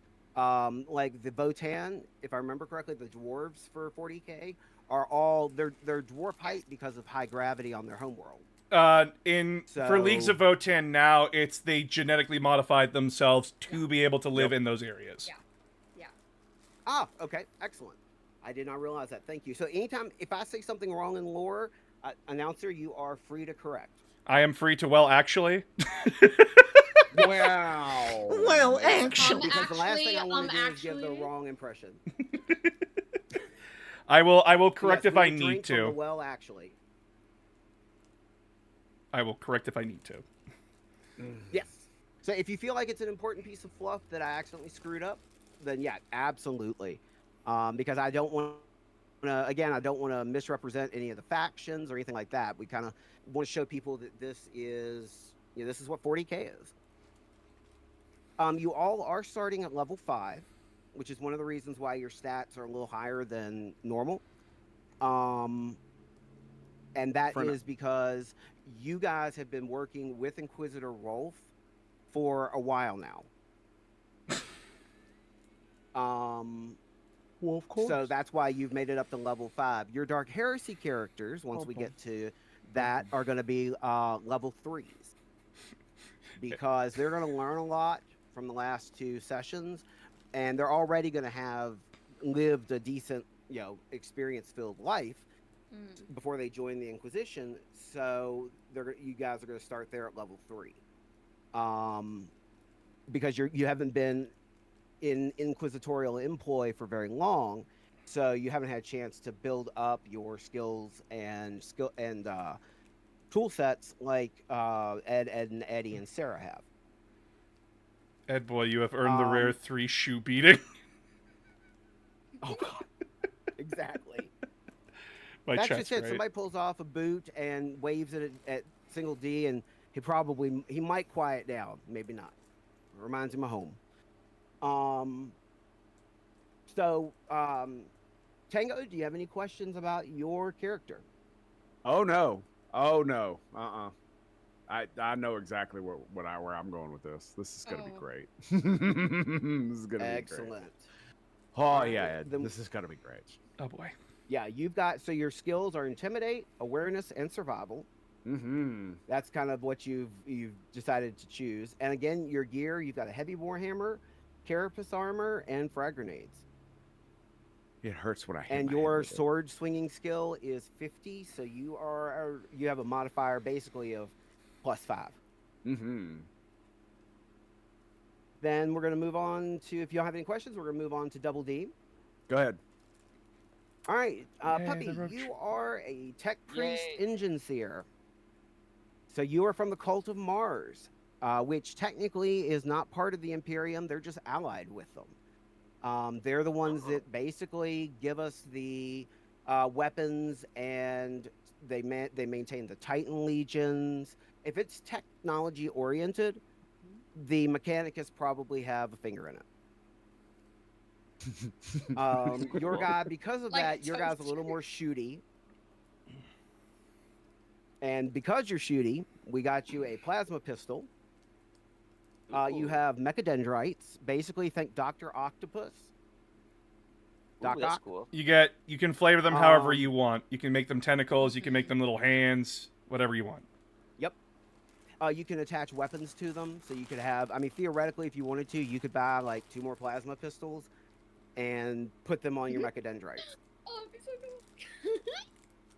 Now, you have also, your skills lie in something that is very important, and that's tech use. Because as you encounter cogitators, which is the 40K term for computers, as you run into cogitators, you may need to talk to the machine spirit inside and convince it to give you access. The machine spirit Praise is... the Omnissiah. Praise the Omnissiah. So, yes, the Mechanicus, again, they're allied with the Imperium, but they're not technically a part of it. They believe in the Omnissiah, and that the Emperor kind of was fulfilling that role as the Omnissiah. That's how they circle around to being Emperor worshippers, is because it's in his aspect as the Omnissiah. Yes, Amethyst. They also, it's not just the Omnissiah. They worship a triune god. The machine god in general is 3 persons. There's 3 hypostases. Yeah. Yeah. Fun fact. Oh, thank you. I actually did not realize that. Yeah, fun fact. It's So it's a lot so deeper 3 stuff. computers and a trench coat. Okay, Which 3 is computers. just a I mean, it depends on how you view the hypostases, right? That gets into, are they more Unitarian in their Trinity, or are they not, right? It depends. it's I don't know. in reality we're all worshipping a giant shard of an entity called the Void Dragon. All hail the Necrons. Oh no, are you a Necron player? No, I'm a Chaos player and an Orc player. What's your Chaos faction? Thousand Suns! Yay! You know, Let's honestly, go! Okay. if I was playing Necrons, I would have to play Trazen. That's just my character. If Oh, you my saw God, my I'm so collection of games and retro tech, yeah, I would very much be Trazen. Oh my gosh, I love Trazen. I just got done with the Infinite and the Divine. It's a good book. Life-changing. Good book. It's so funny. I'll listen It's to it on my audio. to-read list. He got The got audiobook is into amazing. he got onto the bridge of the Orc ship that was about to take off and destroy his entire Mhm. museum. He saw on the chair "faster" and "stop" written crudely with Yes. crayon. It's perfect. I love the book so much. I love that he's just a little shit lord, and it's just someone in my comment section said Stafford and Waldorf. How do you say that again? Oh, They're like- Walrus and Statler from Yeah, the Muppets. yeah. They're that of the Necrons. Him and Oh, that's so Orth funny. and The old curmudgeon-y. Yes. That's funny. Essentially, Yeah, you have perfect. essentially the book Infinite and Divine is the story about how a kleptomaniac and a guy with a time machine are constantly bickering and fighting. Yeah. It's so fun. That is kind of funny. You'll love it. If you want And to if start I with play the a book, Mechanicus, I'm definitely playing Call. oh, my little baby. He's Yeah, so funny. Belisarius Call, One He's funny so progenitor of the Primaris Marines. One funny thing from his book is he has like the original Primaris Marine, Alpha Primus. For those that don't know, Primaris Marines are the regular Space Marines that you see now. And he has like the first edition of that guy, like walking around with him. And this guy hates his life. He's just like, ugh, my life is ruined. I'm ugly. I'm horrible. And he's like, at one point he says to Belisarius Call, "You ruined my life. You took everything away from me." And Belisarius Call, without missing a fucking beat, just turns to him and says, "Shut up. I made you better." Oh my gosh. Wow. Oh, you Nice. can't do that to your child. Have you heard of gentle Well, I mean, technically parenting? for what Alpha Primus does in 40K, Yeah, yeah. I mean, he is way more skilled. He is like the ultimate Primaris Marine. Primaris Marines are actually kind of weaker versions of him because they don't have all of his abilities and skill sets. And he's dead now. And he's dead. Womp womp. Paul will find a way to bring him back if he needs to. Nah, that bitch met Fabius Bile. He's fucking dead. Oh God. Never Yeah, mind. yeah, no, he's Whoa. no coming back from Fabius. I'm sorry, chat. Fabulous Bile. Fabulous What does Bill. that mean? I don't know who that is. That's a fun one. Evil That's- version of Call. And No, Super. let's- How about, let's think put- Victor Frankenstein. No, Think Dr. not Victor even Victor Frankenstein, because Victor Frankenstein took responsibility at one point. This guy just He continues totally to do did it. not. He did not take responsibility. I will He fight did you in the over movies. that. He did in the movie. Oh, did in in the the movies? movies. Oh, sweetie. Yeah, the Fabius old black and white Bile. Universal ones. Fabius Bile is the embodiment of science should not have morals or ethics. It should be allowed to do whatever the fuck it wants. And he's the And they're embodiment not of shower thoughts. He's the Oh. embodiment of shower thoughts and that so- methodology. So Dr. Mingel's from the Nazi party. Okay. Correct. Yeah. Okay. Oh, I can Mengele, find yeah, that. that would actually. Yeah, be yeah. pretty No, that appropriate. would be really. And good. now take That that. would be cool. Take that, give him space cancer, give him the ability to clone himself, and crank him up to 11 and make him a hardcore atheist.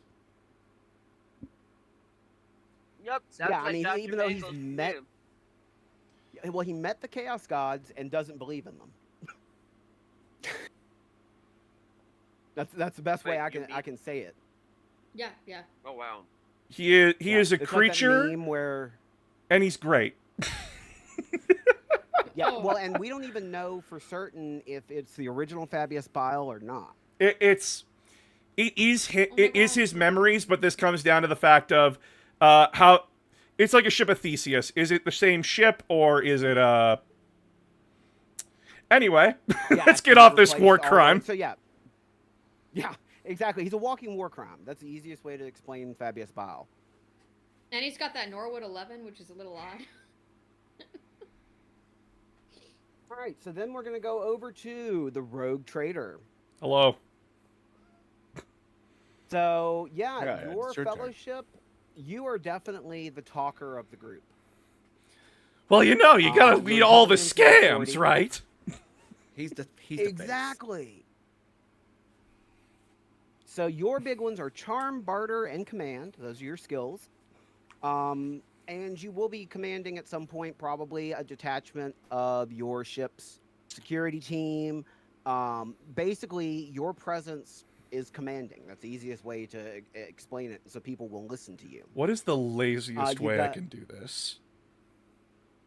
That's also very much Eddie. I mean, now, you could the just cool tell thing him what to is- do, Ed. Well, you can tell them what to do and then wave your fancy power sword at them. Ooh. This is like a jewel encrusted, just totally absurd looking power sword because it is Eddie's and it is going to be impressive. It's gotta have like a Not little. necessarily in a good way. It's gotta have like a little top. It's gotta have like a little fucking fedora on it. Oh yeah, I could see that. You have to wear a fedora. Well, yeah, every time you wield a power sword, you have to put on a fedora. Yeah. Well, it's time to put on Heavy my duty last ass-kicking pistol. hat. Okay, I like that. A heavy-duty las pistol. Shit. Okay. You've got an armored coat.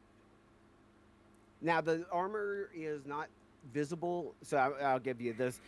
Your enemies will not know that you're wearing an armored coat until after they have shot at you. Yep. And in that case, they might have to crank their las pistols up to do hot shot mode to try to break through. But they will actually be fighting at a disadvantage if you encounter any resistance somewhere. And I have a cybernetic eye. Yes. And you have a cybernetic eye, so that gives you the ability to do some things that wouldn't normally be available to anybody but the Mechanicus. You can see into the new sphere. You can analyze enemies. You actually will get an advantage if you've encountered this type of enemy before, because it'll bring up tips, tricks, or other information. Yo, that's a game mechanic in Prey. Yep. When you get the helmet thing in Prey, and then you use it on the Typhon, it tells you what their weaknesses are. That's so cool. My brain just is like, Wait a minute. I just realized I think I know why we're getting an echo with you. I just realized something. Give me 1 second. Uh-oh. Here we go. We want. Here. All right, try talking again, puppy.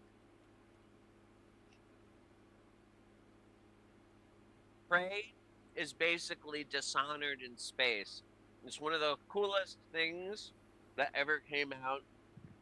You should play Prey. Totally underrated game. Oh, that's so weird. Now it's not showing up. I'm not hearing an echo. I'm not hearing an echo either. Oh, okay. So it must just be me then. Never mind. Okay. So,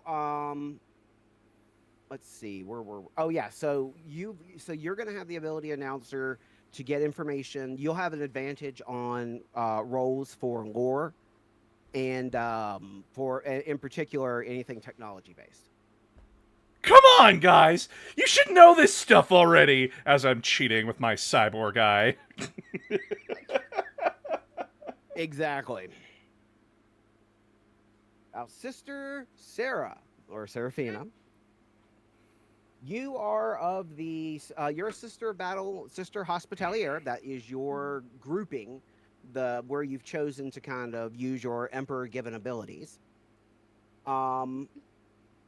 You are so you're interesting in that, one, you came from a shrine world, so you're very, very religious. Yes.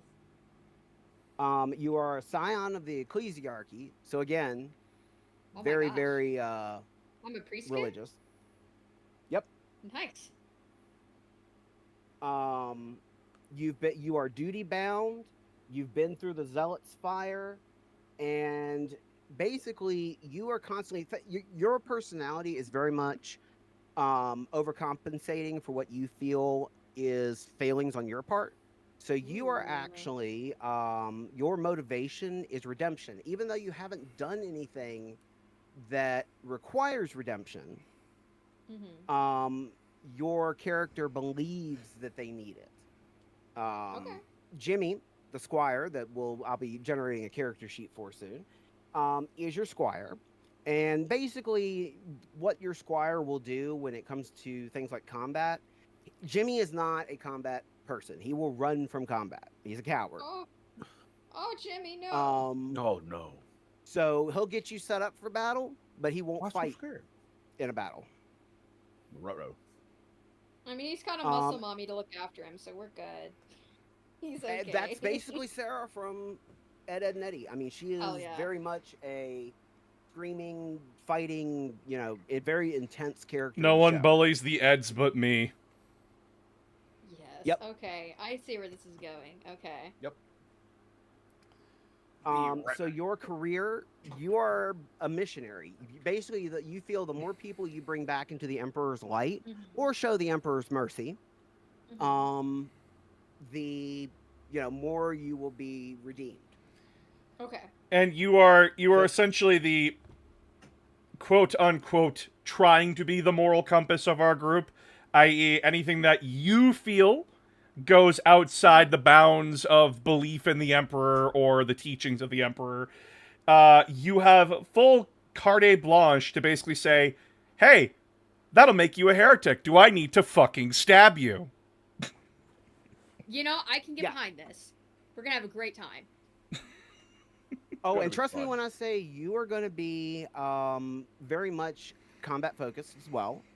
Let's go. For several reasons. The first one being your Godwin pattern bolt pistol, which is firing sanctified shells, which means you get a bonus against heretics and chaos. Load 'em real A good. blessed power mace, Mercy's End is the name of the power mace. I love that.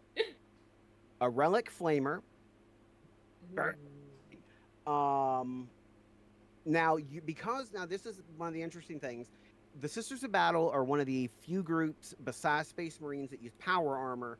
However, they're not as tightly integrated into their power armor as the Space Marines. They don't go through the carapace, the black carapace connection surgery and things like that. They're not genetically altered like a Space Marine is. So they can't use the power suits as well as a Space Marine, but they're still better at it than everybody else. You do have a Rosarius, and it's warded, so that again helps you against chaos and heretics. And you have a medical kit, or it should be Medicaid kit. I'll have to change that. Your stats though, you are kind of, I don't want to say all over the place, but your weapon skill is 40, so you're great with swords, and your ballistic skill is almost 40. Basically, you need one level up, and you'll get your +4. Right now you're +3. Your other big stats, your intelligence is 42, your willpower is 47, and your fellowship is 44. So again, you get +4s to those, and those are kind of your big stats. Your perception's a 36, and your toughness is a 38. So I mean, you're not bad, but you're not built like an Ogren. You're not as rich as a rogue trader, and you're not part of the cult mechanicus like Puppy. So, your skill sets fall more kind of in the middle. As it should be. It's a well-rounded character. You do have faith as my shield. These are your talents and traits. Resistance to psychic powers. I've got to go back and look what orthoproxy is. I typed it in, but I can't remember what it is. You have a hatred of mutants. So you and Tango are probably not going to get along super well because Tango is a mutant. Oh. I was going to give the ogre candy. You might give him poison candy. It varies from person to person. The Sisters of Battle do not inherently hate the Orgrins. It varies from order. Yeah. It varies from order to order. Yeah. Some see them as useful idiots. Yeah, yeah. But I mean, if I have a hatred of mutants, I guess it's just gonna be full stop. I'm just gonna, our best way of getting along is for me not to even acknowledge the Ogren is here. Oh, that's going to be interesting. Because it's like, you want to work together. Like, if we get caught up in a fight, in the middle of a fight, right? And, I'm like, don't want to back up the Ogre, and we could lose, right? And it's not like a sister battle is stupid. They just are very zealous, Correct. Yeah, that's yeah, a you good way can to hate put the it, mutant zealous. and still not be an idiot in battle. Yes, you can. Exactly. Like you could lose that hatred over time. Yeah. I'm willing to work with that. Or lose hatred for this specific idiot. Yeah. He's proven to be a believer of the Emperor and a good person, even though he's a mutant. So I'll let him live. Good person. Can an ogre even be a good person? Yes, they- however, because to the Ogren, they're just doing whatever orders they're given. That I mean, Yeah. they're very loyal. Yeah, they're like, usually, from what I've heard, a lot of Ogrins are like actually kind of nice. They're Especially if you're not mean to them. they're very simplistic. Mhm. Yeah. A lot of That's why people the commissars will get them candy and treats and stuff like that. So that way it's like, that Chaos Space Marine hurt my feelings. And then they'll just go fucking apeshit. Yeah, it's why I was questioning the efficacy of them being considered actual sentient beings worthy of the ability to be evil, to truly be evil. Because if you're such a simpleton that you might as well be an animal, animals aren't evil because they have no moral culpability. it's they're See, in the fluff we have to give them essentially brain implants to increase their ability of intelligence, and that comes down to like, I hit thing with rock to I understand why I need to hit the thing with rock. I'm still gonna hit it with rock. Smash. Yeah, smash. Yeah, or they'll figure out that they have to pull the pin on the grenade first. Yeah. Yeah. They still have fun smashing the thing, but now they understand why it's fun. Yes.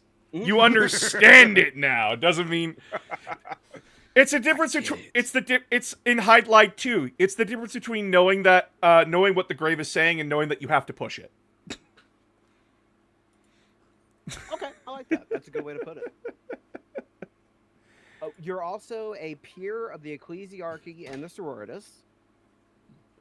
You're a battlefield healer, and you're inspiring oratory. So, you could actually inspire the Ogren, for instance, or the Mechanicus to have an extra action. Because we need to purge in the name of the Emperor, and you just give this, fire and brimstone speech as you're fighting, which again gives buffs to your allies. Right. Or I could do like surgeon quotes. Right? Yes. Like, are you working for the patient or the disease, right? Yes. Exactly. That's Yeah. what yeah. You do have, now this is a kind of a thing I'm doing for the campaign because I think it's cool. Faith powers. Because you are high enough up as a sororitas, again, you're level 5, you have these powers that you can call upon through prayer. And so you have the Litany of Fire, which spends a fate point to ignite weapons with holy fire. The Emperor's Mercy, which is stabilize a dying ally once a session. And then Shield of Faith, resist 1 psychic power. So you could resist, for is instance. She a paladin? Basically, yeah, the Sororitas is the closest thing to a paladin or cleric. Yeah. Oh no, I don't like paladins. You're gonna like this paladin. That's what they all say, but Yeah. Listen, but, Double D, you gotta live with the fact that we got a paladin on board, okay? You don't have to share a room with them. You don't need to stay on the same deck. You can stay in the engine room in your closet, okay? yeah, but Don't she piss will her off, pray Eddie. over She's me or something scary. like that. I don't want to mess with her. Yeah, she's fiery. Now your background, and this is kind of like I said, why you feel like you need redemption. You had a failed mission, which probably 3/4 of the missions in 40K are failures, just because of the skill of the soldiers, the skill of the commanders, and just who they're fighting. So failed missions aren't uncommon, but you feel particularly haunted by yours. Mm-hmm. It's where you picked up Jimmy as your squire.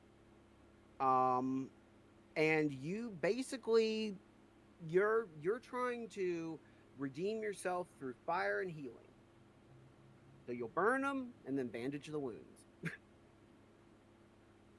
Oh, wait, Jimmy? I'm gonna burn Jimmy? I'm sorry. I think I... No. You're gonna... Well, I mean, you could burn Jimmy if he annoys you. Oh,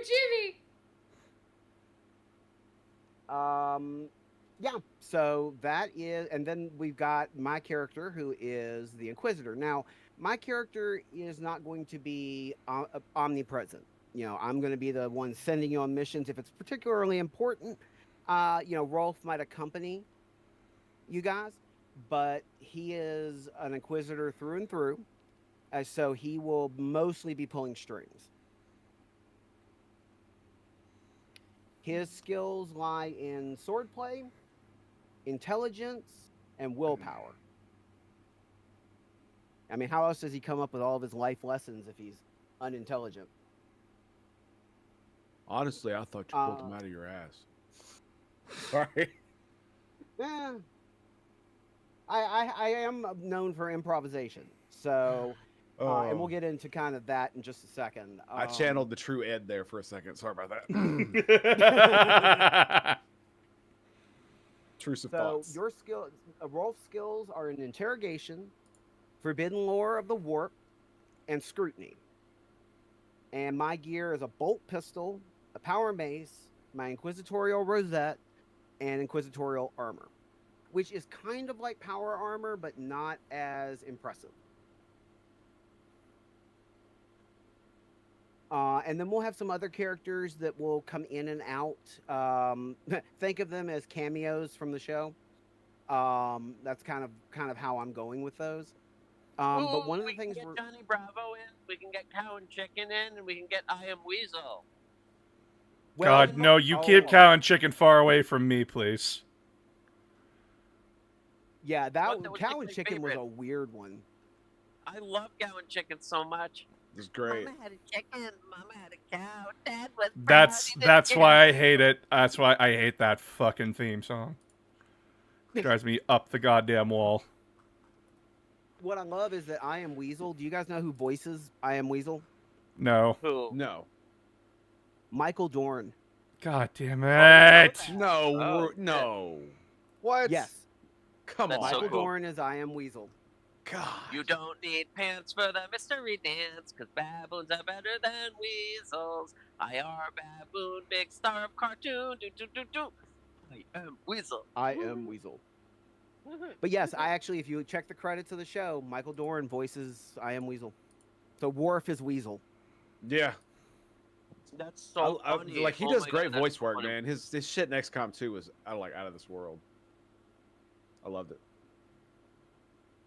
Yeah, well, I mean, he's actually voice acted for quite a few video games, especially early PlayStation titles.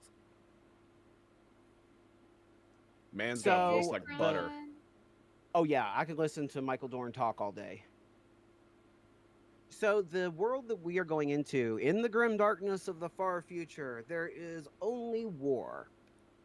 Except that's not actually totally true. Yes, there is a lot of war, but there's a lot more personal battles being fought than, I would say, even campaigns. The Imperium, for those that don't know, is thousands of years old and is a decaying, falling apart empire ever since the Emperor was basically imprisoned on the Golden Throne. You are a crew with a rogue trader that basically is going to be out in the Coronis Expanse, a different part of it from the Rogue Trader video game. You're not going to be, there's a chance you could pass by the Von Valancius family in this campaign, depending on where you guys decide, or where both you guys and I decide where you're going to go. Because there's going to be times you're going to be ordered to go somewhere that you don't want to go to. And it's up to the Inquisitor to determine whether or not you're going to go. And that's going to be based on his own knowledge and consideration consulting with you guys. Now, the planet that you're starting on is a planet that is under constant siege by chaos. That's one of the reasons why Sister Sarah decided to go to this planet. There was a heavy concentration of chaos there, and she felt the need to help purge it. It heavily resembles a cul-de-sac. Yes, it's so weird. There's basically like a war crime neighborhood. That's my band name. War crime neighborhood. Yeah. War crime It's like Mr. neighborhood. Rogers' Neighborhood, except evil. Yeah. It's a great day to be a neighbor. Nice. Jesus Christ. So your planet, like I said, is under constant siege by chaos. There's actually chaos portals on the planet, and what your planet has become known for is making Lehman Russ tanks. And one of the ways that they test their tanks after they have been built is basically driving up to one of the warp portals and taking out chaos for a bit. There are permanent garrisons at these portal sites, and it's pretty much a never-ending battle because chaos doesn't get tired. There's plenty of demons that are more than happy to pop through and try to take a chunk out of the Imperium. Because again, you're one of the major centers for making Lehman Russ tanks. If we lose your planet, if we lost this planet, that would cut off a supply of badly needed armor. So one of the things that you'll be doing is making sure that this planet stays functional.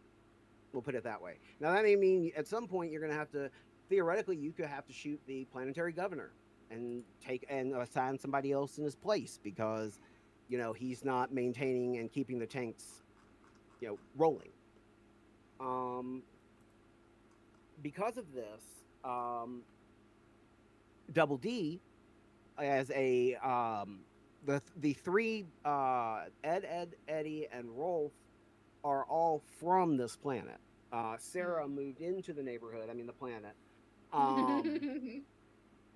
Later on as part of their missionary work, but you're going to be going through, and part of some of your missions are going to involve making sure that these warp portals don't get bigger, that they don't get more of them, and an optional objective is to drive back the current chaos forces and seal the portals. That is going to be, if you decide you guys want to try to do that, you can. Just know that is going to be a difficult mission, and I would probably save it till we've done the first few missions. Cleanse and purge, Ed. Let's go. Exactly. So the system that we're using is the Rogue Trader system. Oh, it's because of the green screen. There it is. Oh. Lovely neighborhood. And so I'm just pulling the Game Master's kit out. So this is a D100 system. One of the things I have done is create a dice roller for everybody.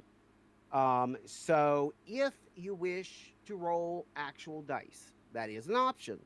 But your webcam will need to be pointed at wherever you're rolling it to. So it may just be easier to use the digital one. And the cool thing is, until you close the window out, it will keep a history of your rolls.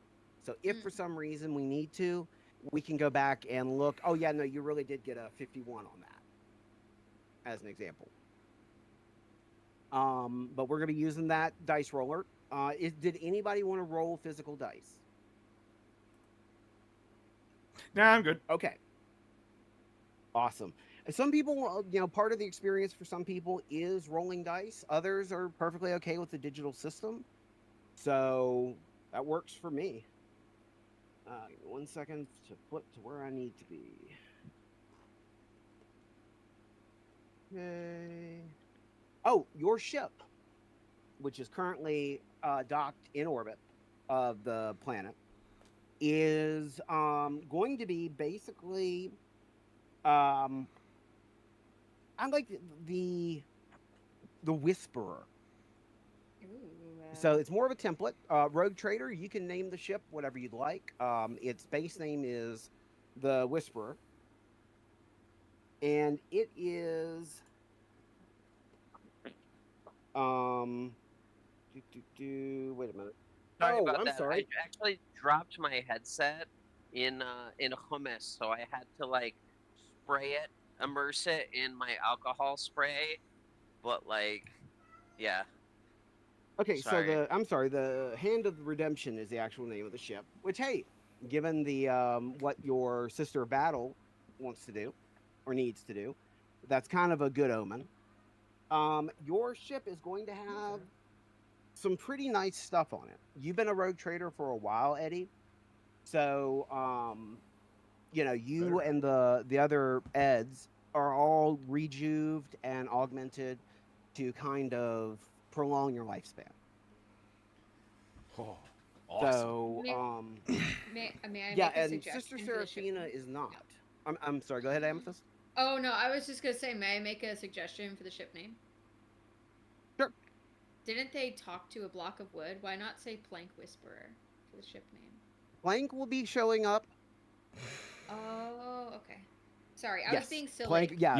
You didn't think that he was gonna carry the joke that far? Oh, my goodness. Listen, we do have a suggestion box. Just go down to the engine room and slide it in that special slider.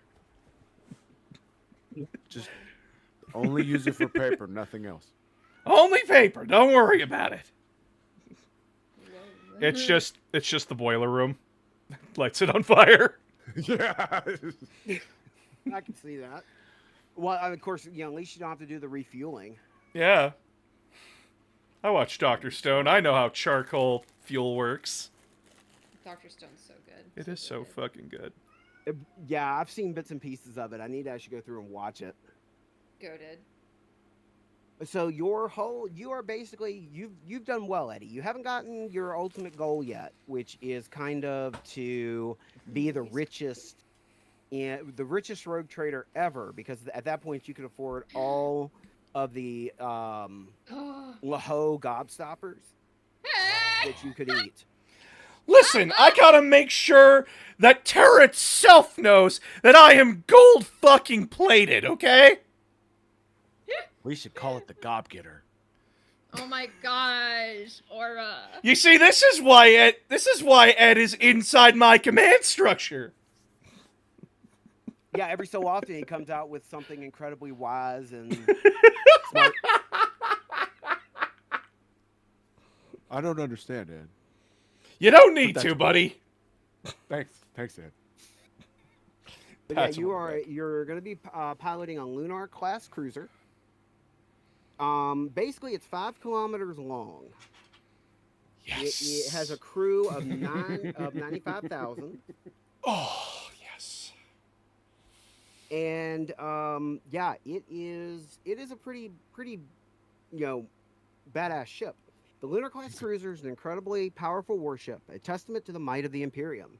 It has served with distinction in Battlefleet Cronus for the last 500 years before the captain decided to take the ship into the Cronus Expanse, the full Cronus Expanse, to find their fortune.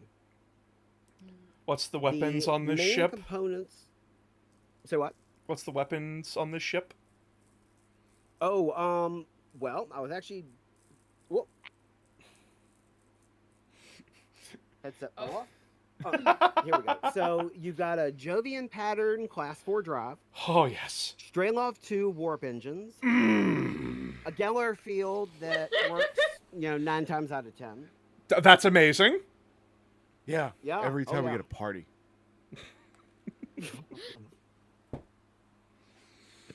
I want to make friends with the Chaos Space Marine. No. They smash good. Yeah. And he's going to try to break check every chance he gets from X-Brawn. I could see this. You got a multiple void shield array, so you've got overlapping void shields. Oh, A yes. shipmaster's bridge, a life sustainer, pressed crew quarters. Again, you got to house the 95,000 somewhere.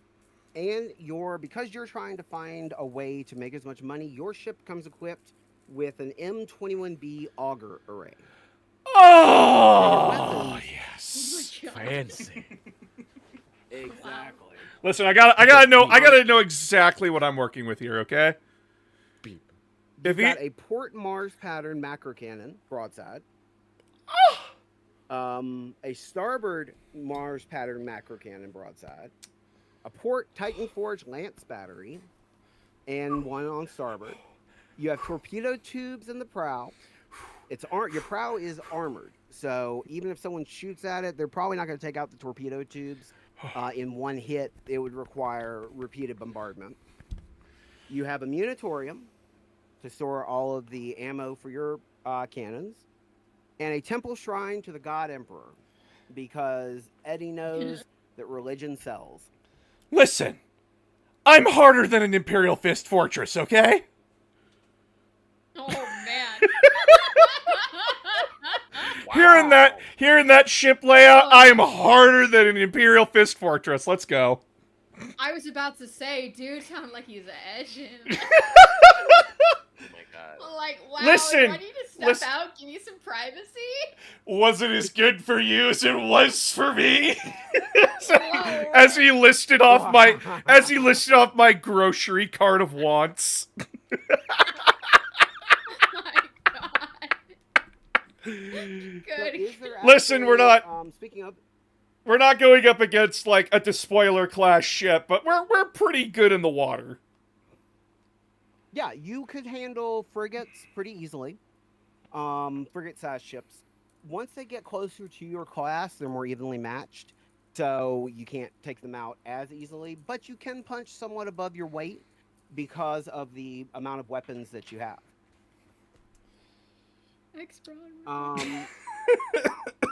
So your solar system is the starting solar system. I'm actually going to make a couple rolls for, so that we can get it generated. Again, the main planet is going to be in there regardless. Let's see, where is? I don't think we should stop at frigates though. With our faith in the God Emperor, we could take on Abaddon himself. Okay, let's not get crazy. Crazy? What's crazy is that you don't have faith in the God Emperor that we would pull through. You know, That's what's crazy. just gonna say something that's really fucked up. I have the Abaddon the Despoiler model sitting on my desk. Oh my gosh, it's such a good model. It's a good model, for real. We can take on Abaddon the Despoiler. I'm sitting here staring at the model. No, I don't think we can. The homie needs to go to the dentist. He needs to brush his teeth. He's stinky. So your star, the star of the solar system, is dark and brooding. Oh. Vile and dark, the star is only faintly visible against the void. Its corrupted purple outline blotting out the light from distant systems. Again, Chaos has been making intrusions into this area for a long time. So it's not surprising that all of the Chaos influence could corrupt the star. I mean, I hate to say this, but shouldn't have Sturminatus been done like a long time ago at this point? They have the STC template for Lehman Russ tanks. Never We mind. will. For those that don't know, an STC is a standard template construct. This can be from a blueprint to a factory that makes one specific thing. The Imperium does not make its own technology. What are you talking about? What about all that grab technology that Belisarius Call made? He didn't make that. He found that. He didn't invent that shit. Shut up. But essentially, STCs are so important to the Imperium that when a group of 5 guardsmen found an STC, just a blueprint for making sharper knives, each individual guardsman was rewarded with a planet to rule over. Ooh, That is how important these things are. yikes. Lots of shinies. So if it comes between the Imperium losing an STC or keeping it, they are going to throw everything they can within reason to keep that thing under their control. Even if It's it like, means the turning an beginning of- entire system into an MCR concert. Correct. You know? Yeah. Yeah. And to give you an example from the video games, in the beginning of Space Marine 1, Graia is listed as tactical value absolute. And that's kind of how this planet's rated. They called in the Ultramarines to basically take Graia back. Yeah, that's how important it was. No, you will not get to meet Titus. You will not. We are on the farther. I don't even know when this takes place in the timeline, but Titus is either risk it currently all. in stasis or he is currently leading the second company right after the first Tyrannic War. I would risk it all for him. I would. You would risk. You're not the only Titus one. my love. Currently, the Titus my love. timeline, and I've got to look up the exact M whatever of the timeline, but this would be Titus would be currently serving in the Death Watch, doing his 100-year penance. Oh my gosh, that's the hottest Titus though. Oh my gosh, that's The, like the hottest big brooding. Mm-hmm. Oh. I'm sitting here going, first you're attracted to the Night Lord, and then you want to take the downgrade that is Captain Titus. Okay. A downgrade. I am He's an Ultramarine honorable, fanboy. I'm an he's Ultra. husband material. I'm an that Ultramarine jaw, fanboy, and dude. I find him boring now. It's No, like a I mean, cinder like- block. Uriel, okay, I have a question. Uriel Ventress, do you find him boring in the novels? In the novels, no. Uriel's the original Captain Titus. He is the original one who's like, you should not look to the Codex so narrowly. You should be like, the Codex is a guide, not a holy text that desires us to come on it 24/7. And that's why he wears green pauldrons. And that is why he wears green pauldrons. He's also the only Ultramarine canonically to cry, so. Oh, Oh, No, like- yeah, we won't get into spoilers. Not telling anyone the reason why that fucking happened! my Well, I low mean, key you did a though- video on it. Ah! Low key though, my 40k like the crush that I actually have, like Sinoct from the Thousand Sons Legion. Crushing on him so hard, nobody knows who he is, and it's such a loss. And I'll leave it there. Listen, she chose like the obscure Thousand Sun character. She does have good taste. Thank you. No, like I think it's okay. Low key though, I think it's because he reminds me of Lemur King so much. You know, quiet, reads, blonde hair, blue eyes. It's basically just describing the dude I married. So that's, yeah. No, I have very obscure tastes in my book boyfriends. As I sit here as a Thousand Suns generic bitch, Ahriman is my boy, and I will fight and die for him. What he did to Sinoct was unforgivable. Well, then maybe he should have been better at his damn job. Who? Ahriman? Nah, your boy. No, he's good at his job. He's just being bullied because of his crippled psychic ability. Anyway, I'm sorry. We're getting off topic again. I'm doing the thing again. I'm sorry. I have to talk about Sinoct sometimes. He's my true love. Okay, so you guys have got a couple other planets in the system. One of them is what they call a ruined world.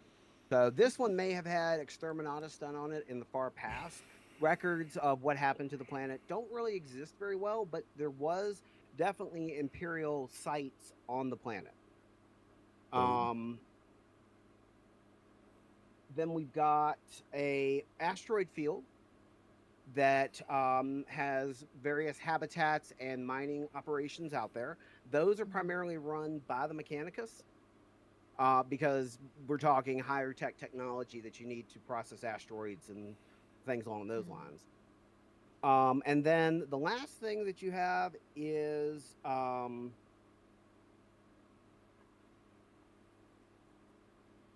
a gas giant. Now, this one has the biggest mining operation because what they're doing is they're extracting helium-3 from the gas giant, which helps power the ships in the system. So you need basically, if the gas giant goes down, the asteroid miners don't have fuel for their ships. Ooh, okay. Is that bad? And if the asteroid field goes down, you don't have raw materials to make tanks. That Yep. sounds bad. That is very bad. And Okay. without the tanks, you don't have the planet with the warp portals. Chaos will take over. So basically that's kind of the system economy. It's all focused on mining and acquiring resources and making tanks. And if we lose the tanks, well, Chaos wins. Exactly. That would be considered the worst case scenario. That might, because they don't want the Dark Mechanicus to corrupt the STCs for their own use, that might be the only time you would see Exterminatus be used, is if Chaos actually completely overtakes the planet.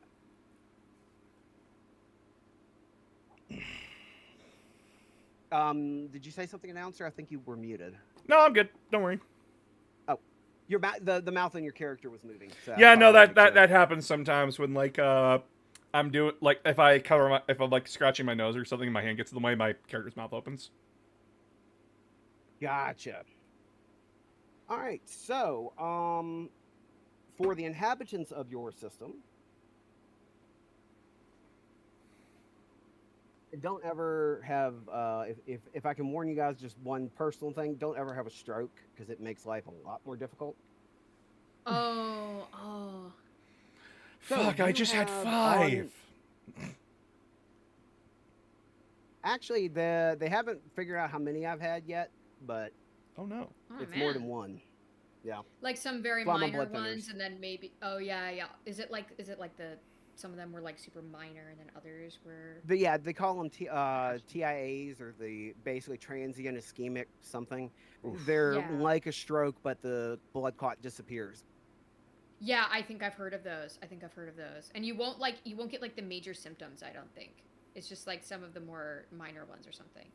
Yeah, my left side is considerably weaker than my right. Yeah. And I've got some other cognitive issues. Like like earlier when I asked what we were talking about, that's because what happens, I will lose I can lose sentences, and I can lose what conversations we're having. So if I ask you to repeat something, it's not because I'm trying to be an a-hole. It's simply I need to hear it again because I've already forgotten it.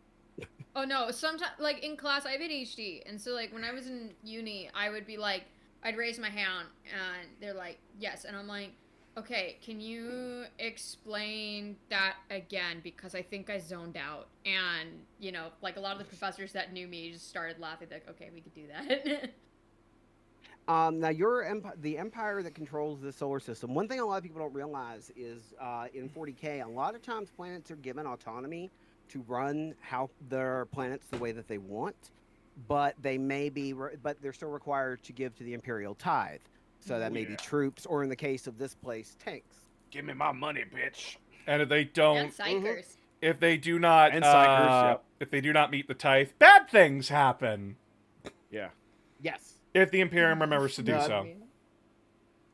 And even though the fact that they've got a complete STC for the Lehman Russ tanks grants them a lot in the Imperium, but if they lose it, well. And then you've got also a.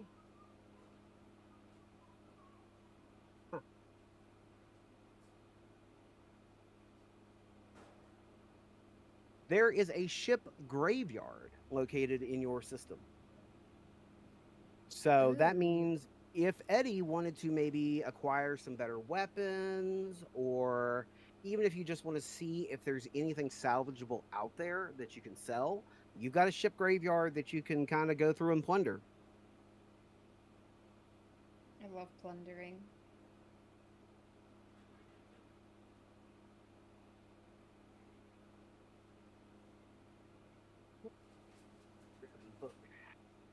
I've got the book.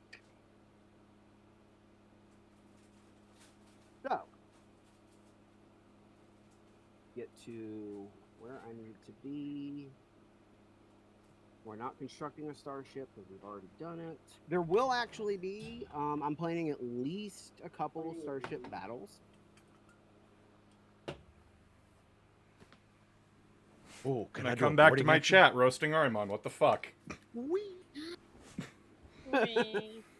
He grew on me after I read the Horus Heresy. He just created a great aura when he did the spell. He's an error man. Anyway, what I miss? That was a hell of a thing to get repeated.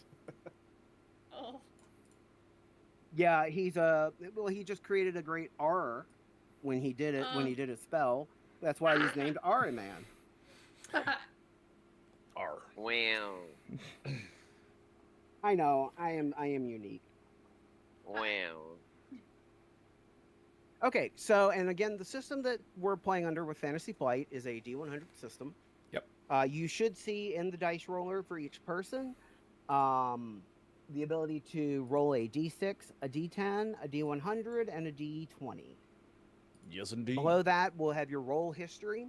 When you close the browser out, it will delete that. I'm going to work on making it persistent later. But you can see all of your rolls. So if I get something wrong, please correct me. I am not one of those GMs that gets upset when someone points out that I messed something up. We're here to have fun and kind of be as close to lore accurate as possible. So, with that in mind, we are going to begin. Yeah. Oh yeah.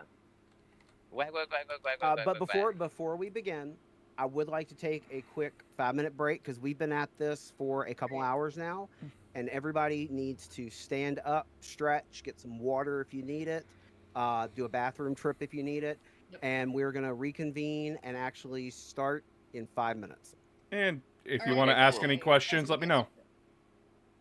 Yeah. Okay, If cool. anybody has any questions for announcer, that now is the best time. Okay. I'm gonna go. We'll be right back, guys. Old school, why you gotta attack Arimon like that? Why you gotta attack my boy? He's a good lad. He did nothing wrong.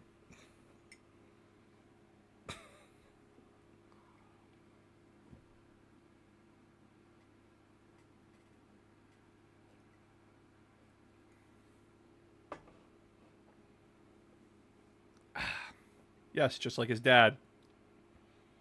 Like father, like son.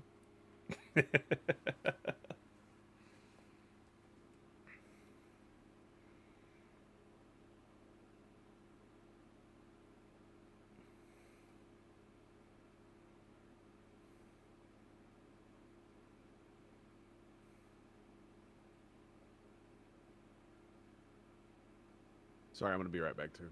No problem. We have 5 minutes. I wonder if there's also a group chat about him. Probably. I wouldn't be surprised if like a lot of the Black Library authors had chain emails about like, hey, does anyone remember what X character did? Can I have a list? And then all of them have to pull their collective knowledge. And if one person has something that no one's ever heard of, they have to cite it immediately. God, what I would not give to read those chain emails. What I fucking would not give. They can have my firstborn child. That's as much as I'm willing to give.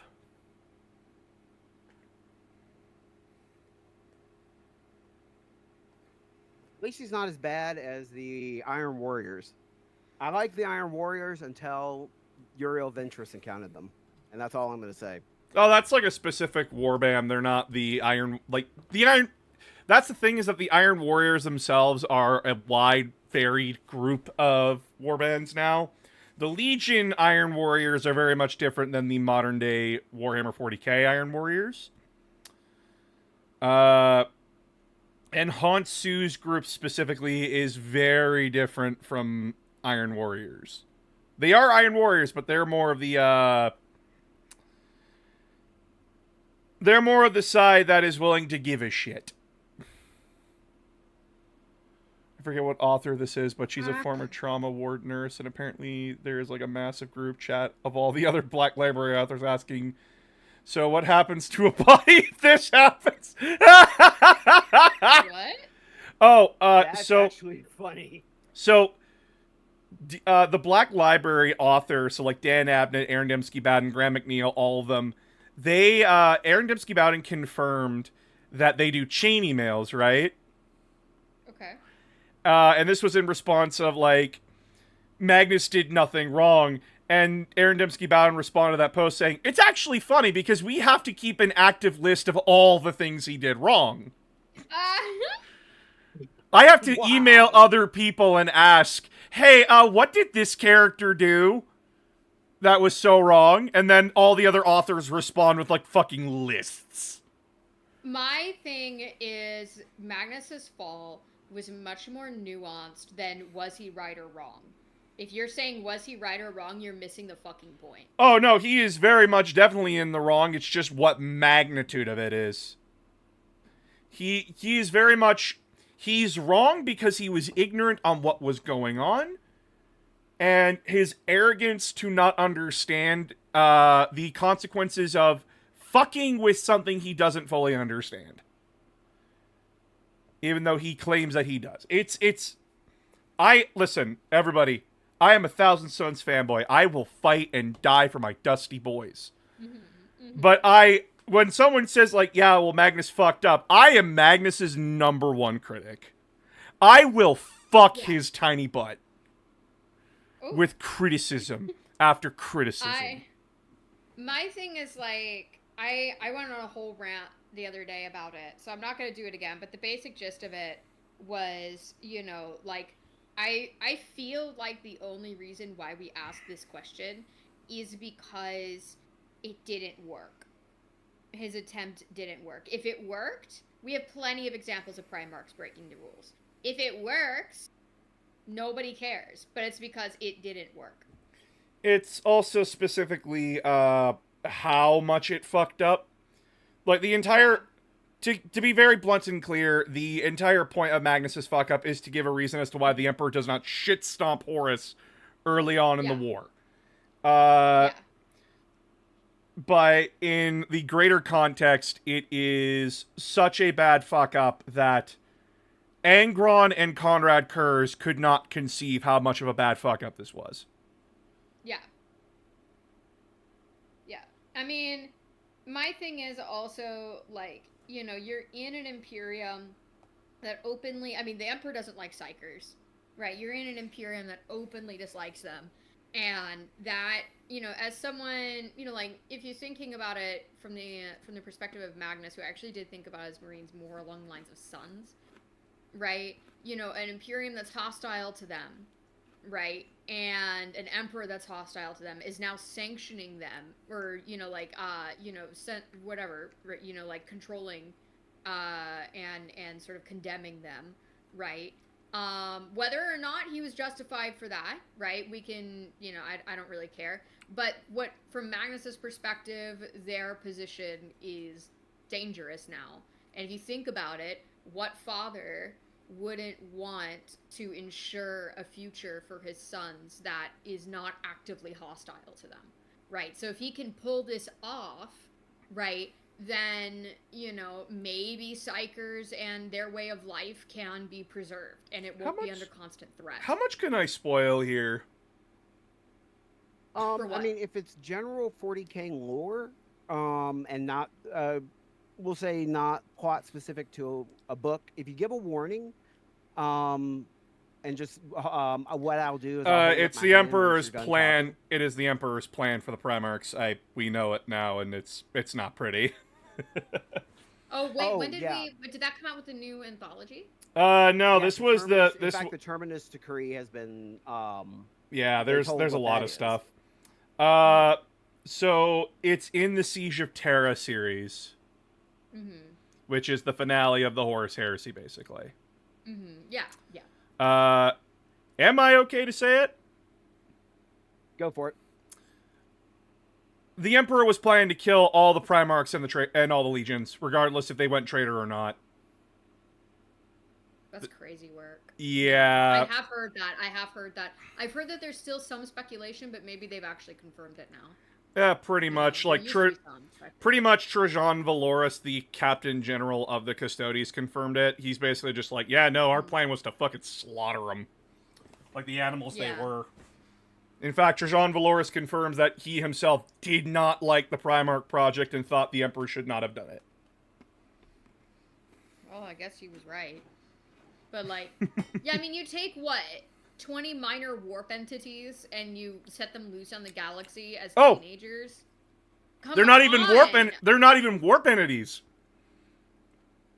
They are his children. Yeah, they're just based on they're based on his genetic code. They have a mom. Yeah, I know that they're based on his code. And they have a mom. Urda's code. Yeah. Yeah, Urda. Yeah, I know that they're based like biologically, but I think like for some, I've heard somewhere that they're sort of like, you know, the whole thing about Horus saying you stole power from the gods. I think that's what they were talking about. Is like, is it like, did he take anything from the warp?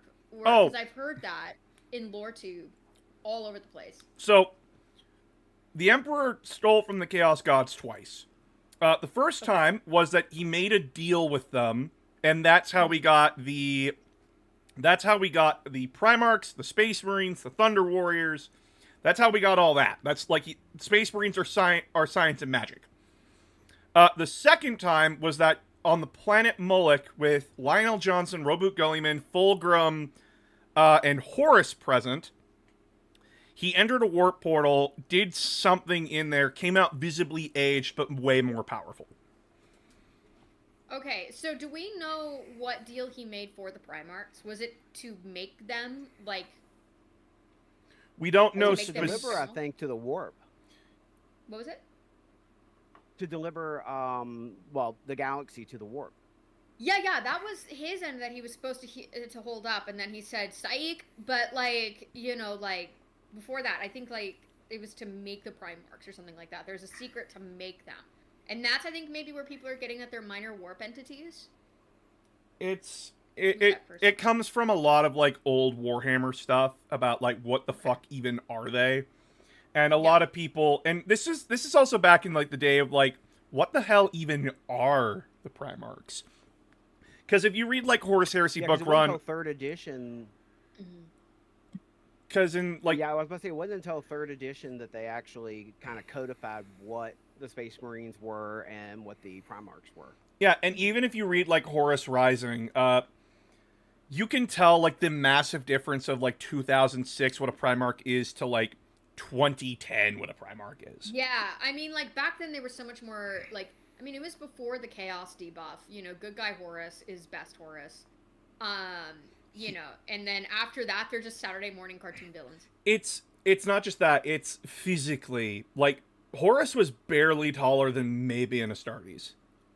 Like, he was barely taller than them in, like, the original book. Like, he's sitting on a stool, like a human-sized stool in Horus Rising in just, like, his robes and stuff. And then later on, no, he's like a fucking giant. He needs, like, his own chairs. It's so weird because, like, the heights are so inconsistent throughout the entire thing, right? They're just very, very inconsistent. So when people ask me how tall are the Primarchs, I'm like, well, they're rough guides, but, like, I feel like there is no one... I mean, if you think about it, who's going to take a tape measure to the warp god, right? You know, you just don't... He's a little too busy for that, right? The Fabricator General did.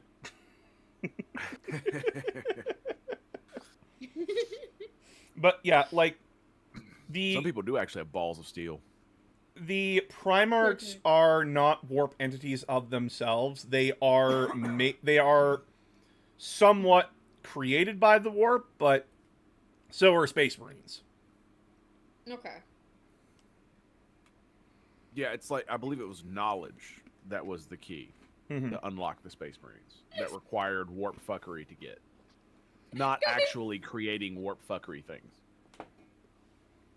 Yeah, I was gonna say, if you want warp things, then you have to talk about the thing that gives announcer the creeps.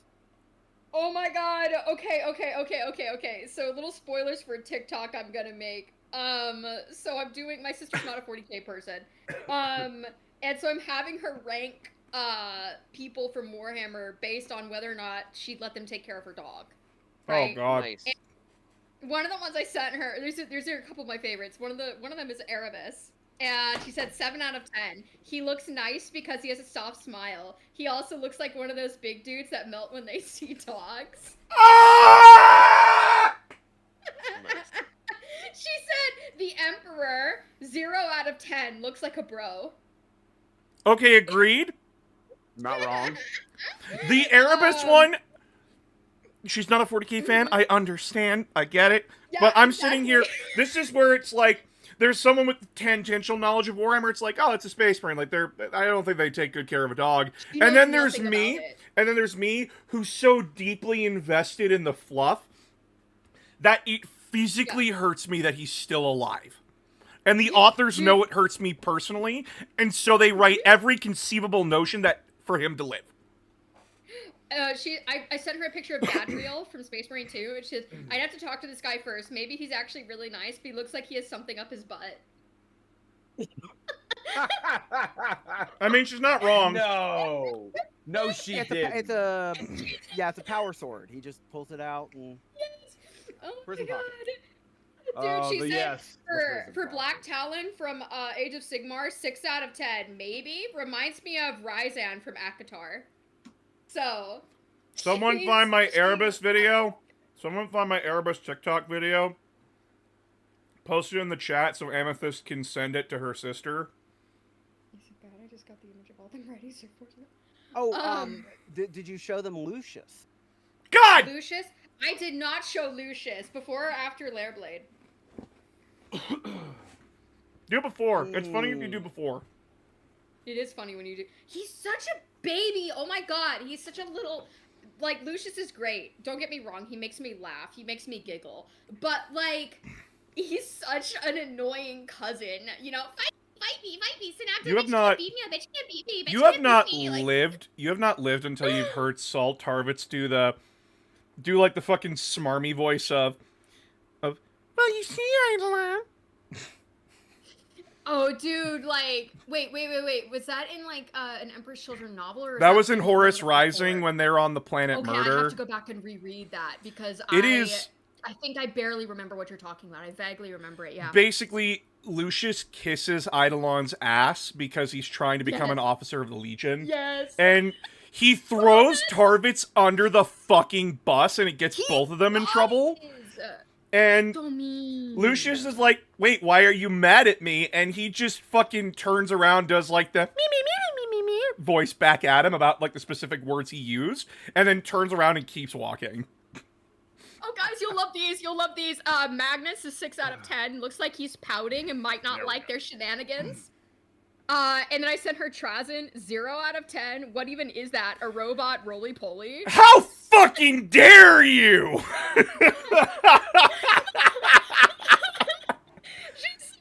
Oh my god, I told her to put little quips if she wants, and she is delivering. She is serving it up. Oh my god. This is hurting me, but in a way that I respect. Erebus is just, it blows my mind. I mean, she doesn't know anything about 40k. That is just mind-blowing to me. It's great. God damn it. Well, I don't know anything about 40k, so.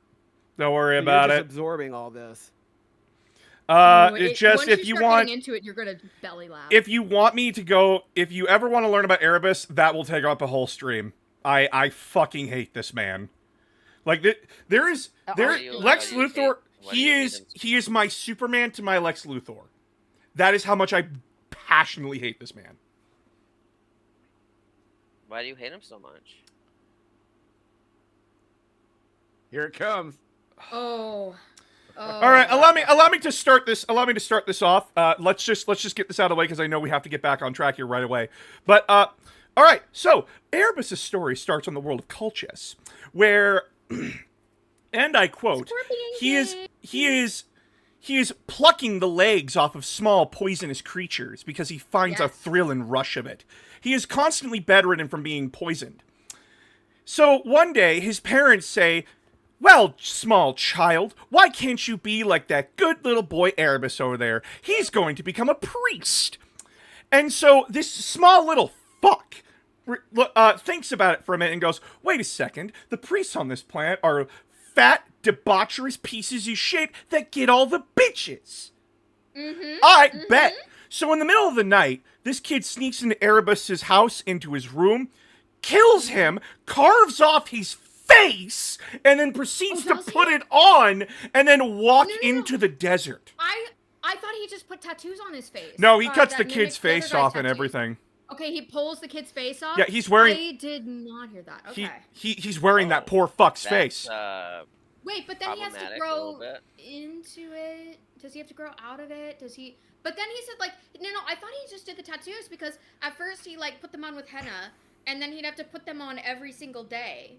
And he had to, like, you know, put them on exactly as they were, and then eventually he got them tattooed in. I remember specifically in one book says that he actually stole the kid's face.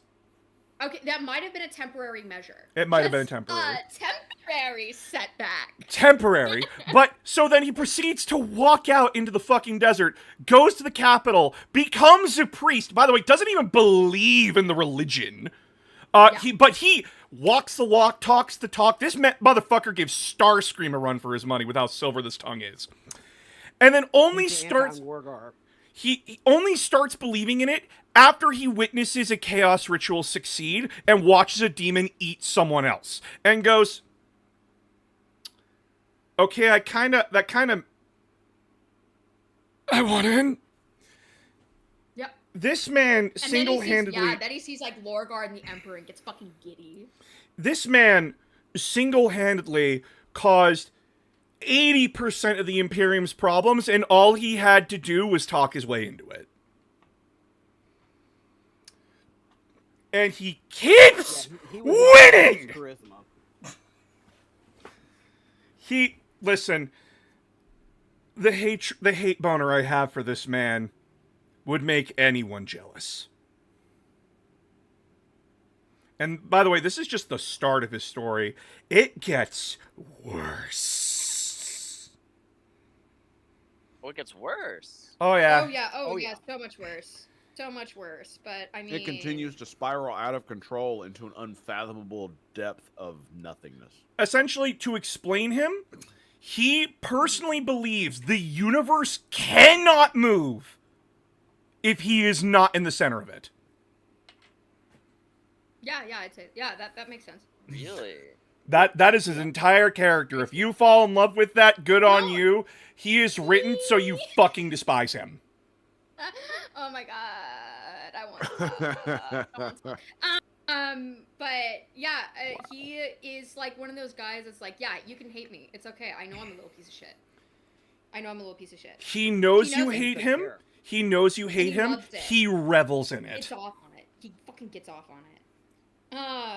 But my sister, one last one, said Talos from the Night Lords trilogy, 0 out of 10, wouldn't get them Tritos.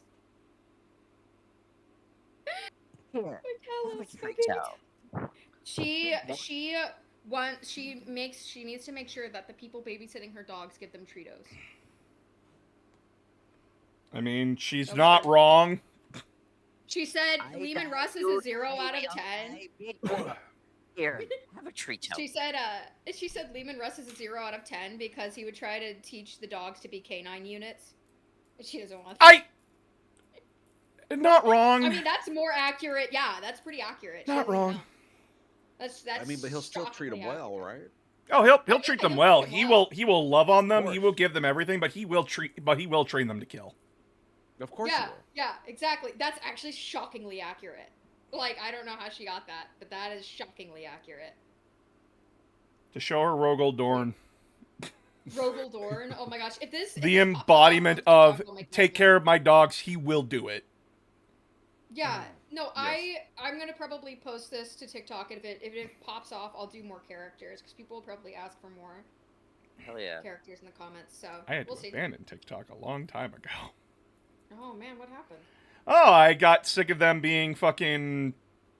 I got sick of them treating Canadians like shit, and then doing the whole stupid political shit back at the end of 2024.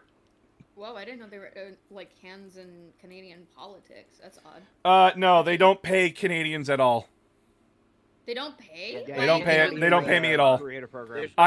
Whoa. I had Creator fund. 99.8, 99.3 now. Thanks. Fuck you, TikTok. 99.8 followers. Didn't see a fucking dime of it. Anytime I tried to promote anything else, they would kick me in the knees, kick me in the dick, and proceed to shoot me and call me a bitch. That is insane. Yeah, I'd leave. Yeah. So that's why I moved to Twitch and YouTube. That's fucking toxic. And Patreon. Go to my Patreon. It's only $5 a month. You get to see my videos early. And my exclusive BattleTech content. It's worth it. Yeah, I'm glad you're getting into BattleTech. It happens to be one of my special interests. So, I want everybody to roll me a D100. I rolled 22. Oh, let me see. That's on the. How do I do that on that roller link? Let me see. You just need to put a name in, and then you can it should show the dice.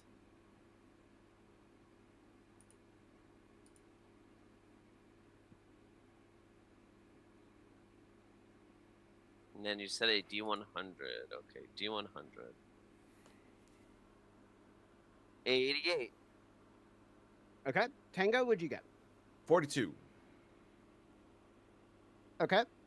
Amethyst. I got a 4. Okay. And announcer. 22. Okay. So Puppy and Tango make it to the scene first. Announcer and Amethyst will be joining a bit later. Not very long, probably 5 minutes or so. But you're responding. Basically, you were in orbit of the planet, and you picked up a signal on the Vox channels. By the way, Voxes, for those that don't know, are what they call radios in 40K. And again, cogitators are computers. Okay. It's a telephone. It's decidedly British. So GW, Games Workshop, is based out of Great Britain. So, yeah, a lot of the words and a lot of the phrasings come from British and Latin. Because, you know, every time a person who spoke Latin says something, they summon a demon. That's why we shouldn't teach Latin in schools. I'm joking. Joking on that. Okay. So, you intercept a Vox communication, and it's partially garbled. It seems to be a group of cultists that do not know what encryption is. Obviously not Tzeentch cultists. And they are communicating with another cell on the planet. And effectively, the idea is these guys are supposed to rendezvous there. You want to get the jump on them so that you can snag whatever loot they were going for, because you don't know why they were meeting there. You intercepted enough of the communication that you know this is where they're meeting, and you know that there's at least 2 cells of cultists that are going to be there, but you don't know exactly how many people that is, nor do you know what it is that they're meeting there for. It just seems that whatever it is important, or, well, maybe valuable. Because cultists and chaos still need to trade with people to get what they want. Oh yeah, they have Much entire as they would logistic like networks. to. Oh yeah, I mean, because they were legions. I mean, they're still in the legion format. Some of them have broken off and done like the warband thing, like the Iron Warriors, but a lot of them still hold on to some of the military and logistical traditions of the Imperium, which You is why wouldn't they be take able to slaves. have space fleets without it. Exactly. Most of their people are going to be slaves. They're going to be the weaker people from whatever planets they hail from, because they can make them do what they want. They are not above using, well, I mean, they're not above just killing a random serf just to inspire morale in the others. They're like 24/7 commissars. Yes, the murders will continue until morale improves. I mean, shoot, Exactly. the Night Lords will hunt you. They'll hunt the serfs for sport. Like, Yeah. yeah. I mean, they are literally the epitome of drive me closer, I want to hit them with my sword. Which, the fact that they put that in Dawn of War 2, Retribution, was amazing.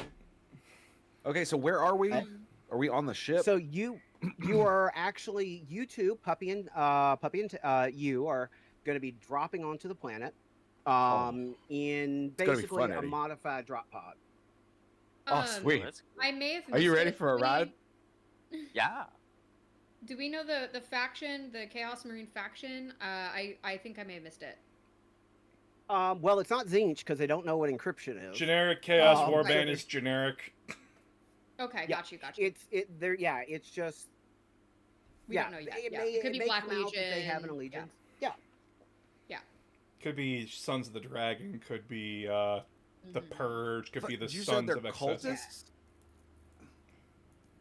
Yes. You said cultists. Because if you remember, on the planet there are warp portals. Mhm. Well, somebody has to go in and try to basically bring out the chaos demons, and so these cultists have grown up.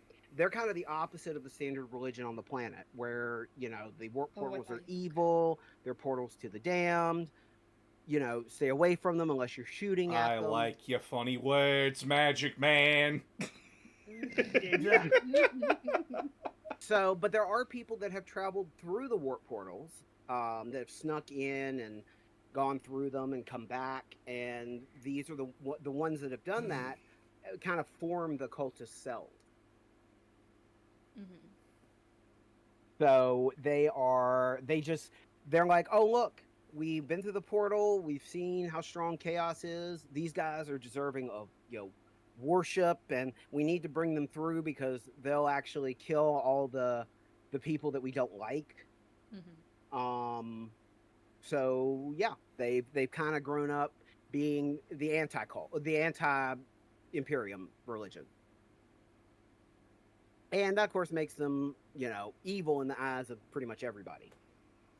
Evil is in the eye of the beholder.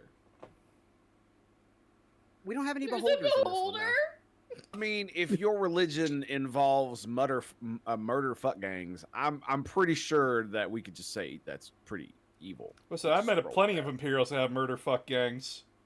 Yeah, and that makes them evil. Well, I was about to say those are the ones influenced by the Dark Eldar. Fair enough. Yeah, there was the one story where a guy actually used part of the 1,000 cuts torture on somebody, literally separated their organs from their body, but they were still alive. Anyway. Yeah.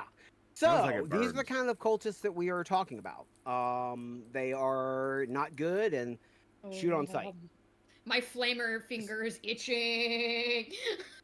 Well, again, so Tango and Puppy are taking a modified drop pod down because your ship was part of the Imperial Navy at one point. It has the riggings for drop pods and things like that.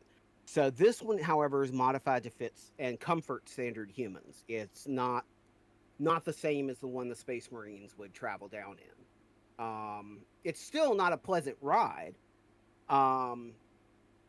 So, Puppy, do me a favor and roll me a d10. A D10. Okay.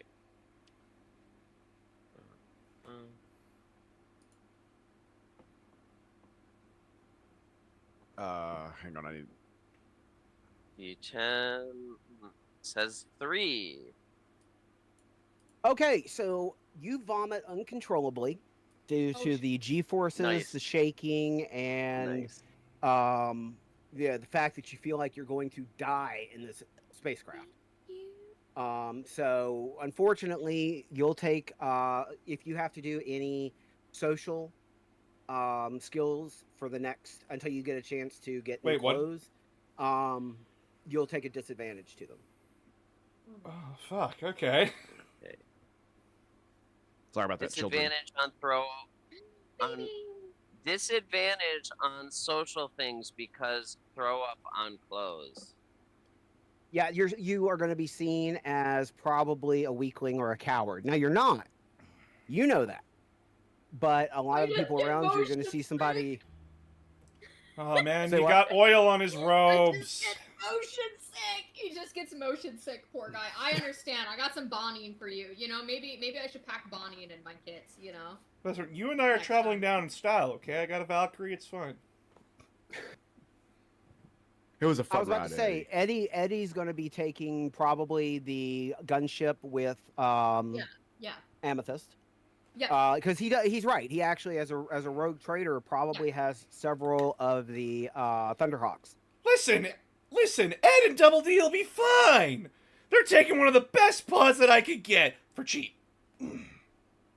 The next time she Hence- sees that tech hence the priest, throwing she's up. like, yeah, no. The next time she sees that tech priest, she's gonna be like, "I should have given you my paint." Right? Don't worry, Eddie. I'm It just sorry. means you had fun.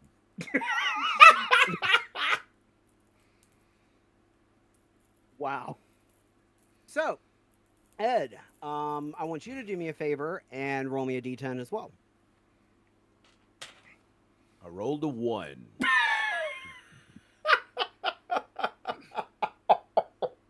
You not only vomit, you wet yourself at the same time. Was that the Ogren? See, That's the Eddie? Ogren, That's the yeah. Ogren. What did I say? To be Fun ride. fair, it is a tight space, and all Orgrins do have claustrophobia. Yes.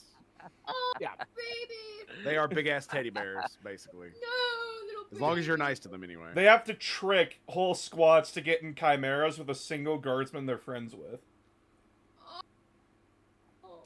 Yeah, it's literally like Mr. T from the A-Team. What? Mr. But T 10 from feet the tall. A-Team. In the Is he, like, claustrophobic? in the A-Team show and movie, he is claustrophobic. Mm. Yeah. They have to knock him the fuck out to put him into those things. To like into tanks and planes and all that kind of stuff. Yeah. Got it. Okay. That's kind of who I'm seeing in my head for a lot of the Ogrins. But you guys are going to make it to the planet first and to the site. So your drop pod, as it careens towards the planet, it pretty much goes in a straight line. There's no real fancy maneuvering. There's just a lot of turbulence. Your gear is packed and ready to go. So as soon as you hit planet side, you don't need to roll for this one. You can just grab your equipment and head out. And so, okay, the drop pod has landed. The doors are opening, thankfully, because that gets the smell aired out.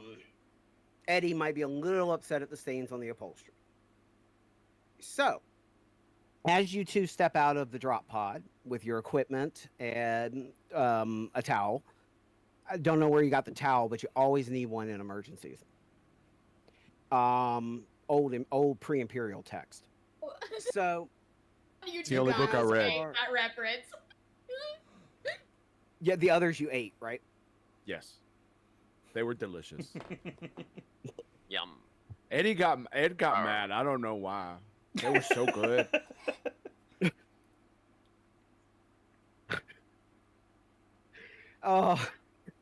So you guys have landed. Now, to be fair, a drop pod does make a considerable amount of noise, but given that the cultists were going to be meeting at a rendezvous anyways, they likely have assumed that your drop pod is just some of the cultists coming to the meeting. Maybe they even think you're high-ranking chaos. Oh. So Oh boy. Nice. So you two are climbing out of your drop pods. Is there anything besides your equipment that you think you need or want before you guys get out of the drop pod? It's pretty well stocked. It's got food, drinks, survival supplies, couple of extra rations. las pistols. Yeah, rations. And what kind of survival supplies? That's going to be things like the imperial equivalent of MREs. They're just made with corpse starch. Yeah, even in death, I'm still served. And Magically delicious. Well, you thought we could afford bread? Are you kidding me? Nah, you're eating Jeremy. yeah. Nice. He wasn't that corpse starch funny is yet. actually Stop a it. real thing in the Soylent 40K Green. universe. Oh my god, is, I love it is. Soylent Green. Yeah, that's literally what it is. I mean, the one thing they have the most of is manpower. And what happens? It's recyclable. Reminds me know of that Rocco's there's- Modern Life with the chicken. Oh my god. I know didn't that also there's- happened in Cloud Atlas too, or something. I think so, yeah. I know there's gotta be What were you- some sort of equivalent of Pardon Shark me, Tank in head the break. 41st millennium. I know there's like some sort of Shark Tank equivalent. I'm sure someone has gone on Shark Tank on 40K before. And it's been like, don't you think that corpse starch is like so impersonal? We It's do pedestrian. small farm to table corpse starch, so you get to know the name of the guardsman that you're eating first. It's farm to table. Nice. Yeah. Nice. You get a little So like, plaque is there with it. like any like Mhm. useful like survival tools like a torch or a flashlight or fire making supplies or rope? There's definitely some rope. For fire making supplies, you've actually got a couple las pistols. Now you have better weapons than a las pistol, but they're packed for survival just in case. Okay. Yeah, Sorry they about can that. be used to start fires. Oh, you're fine, Tate. Oh, I didn't know that. Okay. Yeah. Okay. In so fact, yeah, there's a so trick rope. that you can do with Oh. gun in packs, the actual ammo. You can put them in a fire, and it will actually recharge part of the ammo on the last guns. Oh, what? Crude but you effective. Can put the las ammunition in the fire and can partially recharge them. Yep. Yep.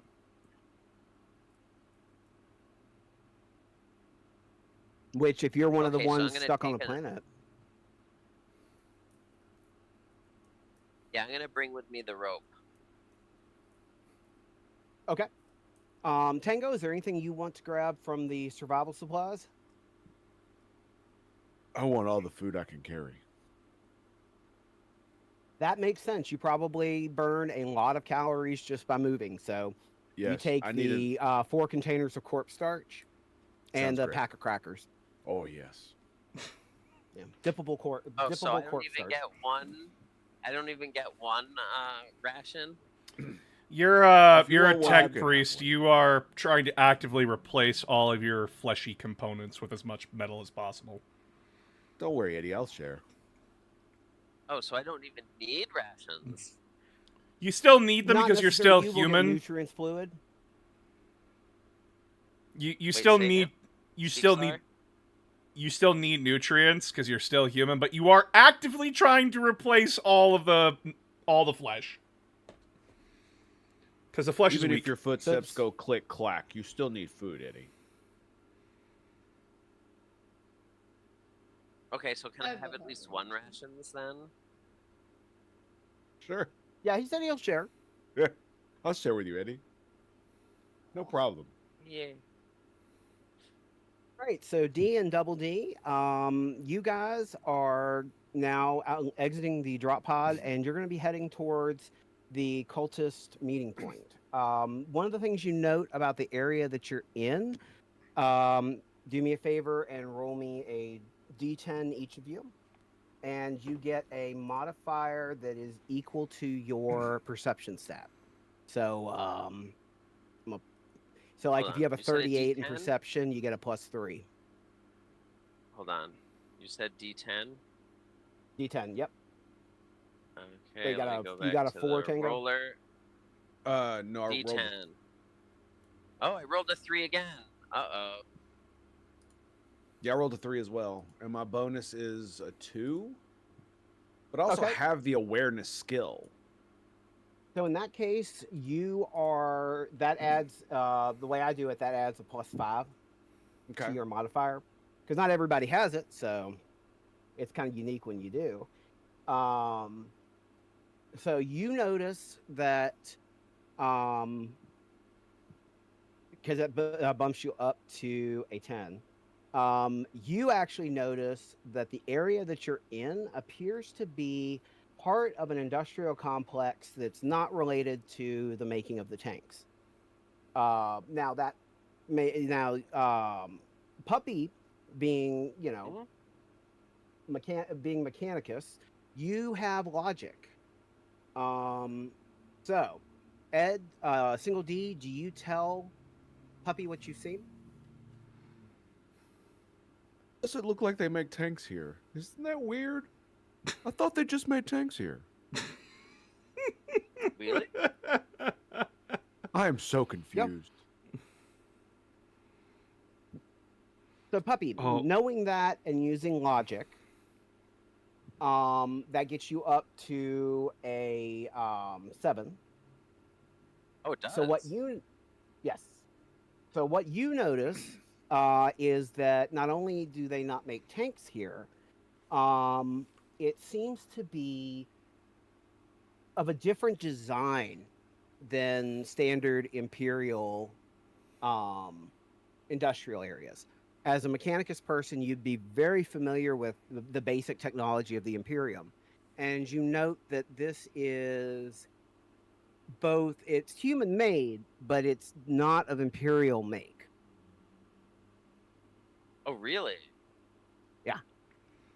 See, I So told you you it guys was wanna weird, head- Eddie. So weird. So do I'm you guys scared. want to head closer, or do you want to stay where you're at and just try to scope out more? I think we should head closer. I'm with you, Eddie. All right. Okay, so as you guys are going to proceed towards the complex, as you come up over a small hill, you can see that, again, it's definitely not Imperial made, but it also seems to be abandoned. It looks like the equipment might still be in working order, but again, you may have actually stumbled upon, and this will get your kind of Mechanicus instincts going. You may have stumbled upon something from the Dark Age of technology, because this is definitely human made, but not Imperial made. So it's old, very, very old. About this time, as you're heading towards the complex, a Thunderhawk gunship lands near where the drop pod is. And so, Amethyst and Announcer, I need you guys to each roll me a d10 as well. Okay. I rolled a 3. A 7. Your perception. Okay. Oh, wow. All right. And you've got a perception of... Okay, so +3 for both of you. Okay, so you said you got a 7? Yes. Okay, so that brings you up to a 10. And effectively, you notice that this complex, not only Sister Sarah, is it abandoned, but it actually still seems to be doing something. There's power here. Like the augers. Or No, like actual electricity. Okay. Electricity. And with that, you're seeing kind of with some of the augers built into your power armor, you're kind of seeing that the complex is doing something. It has power. You just don't know what. Okay. Announcer, unfortunately, you don't really get a lot of extra info. You can see as well that it's running, and your first thought is, ooh, I wonder if we can loot it or make it work for us.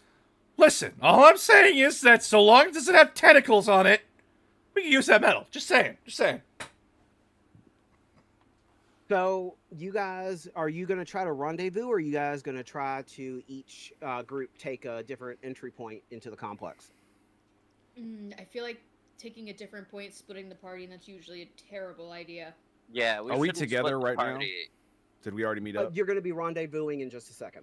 Okay, cool. That's the decision that we're working on now, whether you guys want to rendezvous. As the rogue trader says, I do not go anywhere without my 100 tons of muscle in front of me. Oh, yeah.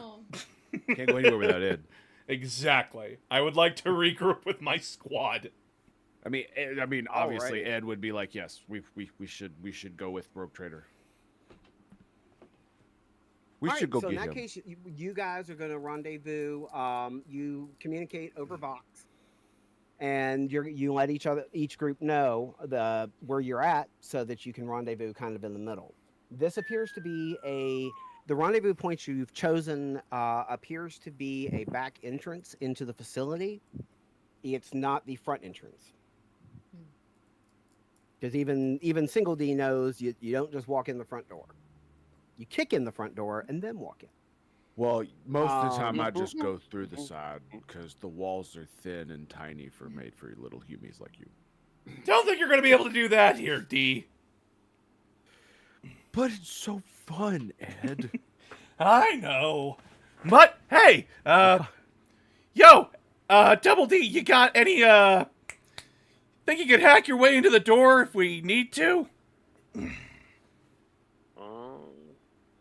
So, let me check what I have. I've got tech use skill. Yep, and that's what you would need to bypass the door. So this gives you tech use, gives you a +5 to the roll.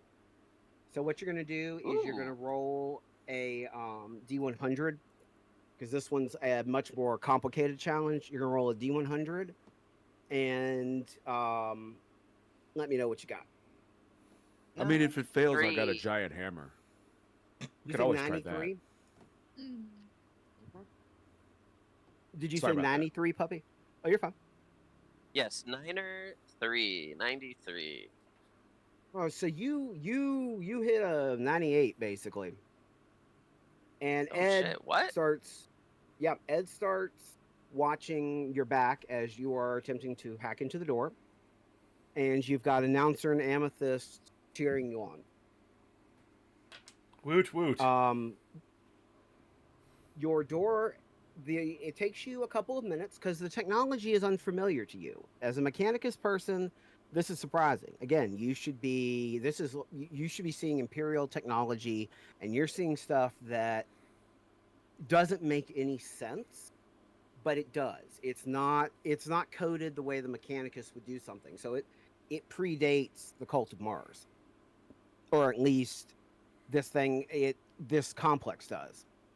So as you are, the door finally opens, and it's remarkably smooth. The door it's like almost like a hatch in Star Trek. It goes and opens up, which is surprising because the complex looks abandoned. You would think that the doors would maybe squeak or jam.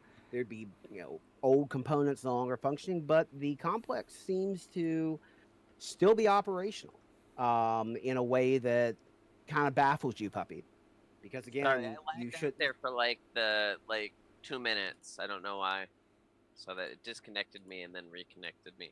So I didn't hear anything you said. I apologize. Oh, okay. Basically, the doorway slides open with no problems at all. It kind of like a door in Star Trek. It just slides open, and you notice that again while you were hacking it, that it didn't seem to conform to Mechanicus operational procedures, and it was in a format that you hadn't seen before. So it's intriguing to you because this could be something that is from the dark age of technology. Ooh. Me But you don't know quite yet. It's something's weird about it, but you don't know what. Can I do like an investigation check or something like that? Does that exist in this, or is this not D&D at all? Sure, no, you can do that. We're gonna base that off of your intelligence, so you're gonna get a +6 to the roll, and this one's gonna be a D100 again because it's a complicated check. Okay, let me do another D100. Oh no, I only got 31 this time. So you don't seem to get a ton more information. Oh. You can recognize that the language being spoken or the language being used, is a form of High Gothic.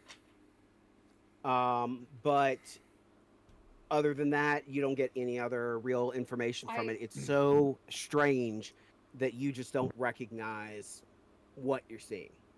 I know I have like inspiring oratory. Can I use that like as inspiration, almost like in D&D for this system? Ooh. Yeah, actually, that's part of what your character is supposed to be able to do. So, if you want to use that, you can only do it once. I believe once per mission. There are going to be exceptions to that, but as a primary rule, it's going to be once per mission. Oh, I don't know. Like, oh, is that kind of like a bardic inspiration or something? Yeah, very similar to it. I feel like maybe we should save that if I can only do it once per mission. Yeah, we should save there's it. Probably going to save be the more bardic clues. inspiration. Yeah, there's going to be more clues, more than likely, as we get further into this complex. Hell yeah. But that's cool that you have bardic inspiration. I have that in my other game, and I use it a lot. Like So you guys come to as you enter the complex, you've got both a left and a right path inside the complex. It's a hallway. I say path. It's a hallway. And you enter through the back entrance. So kind of like you're coming in through the service entrance, basically. And you have the option of going to the left or the right. Which way would the group like to go? I get on all fours and I look to see if there's like more scuffs on the ground, or if there appears to be like tracks or footprints or whatever, to figure out which way. All right, do me a favor No. and roll me a D100. This one's a complicated one. 53. Okay.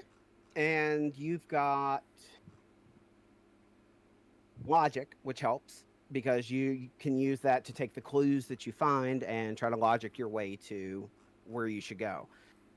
Being that you got in the 50s, your perception is a +4. So basically, what you see is a perfectly clean floor, which in the Imperium is very, very unusual. Since most of the tech that's available in the Imperium is passed down from generations, there's usually a lot of wear and tear and broken pieces and mechanicus, candles and unguents everywhere.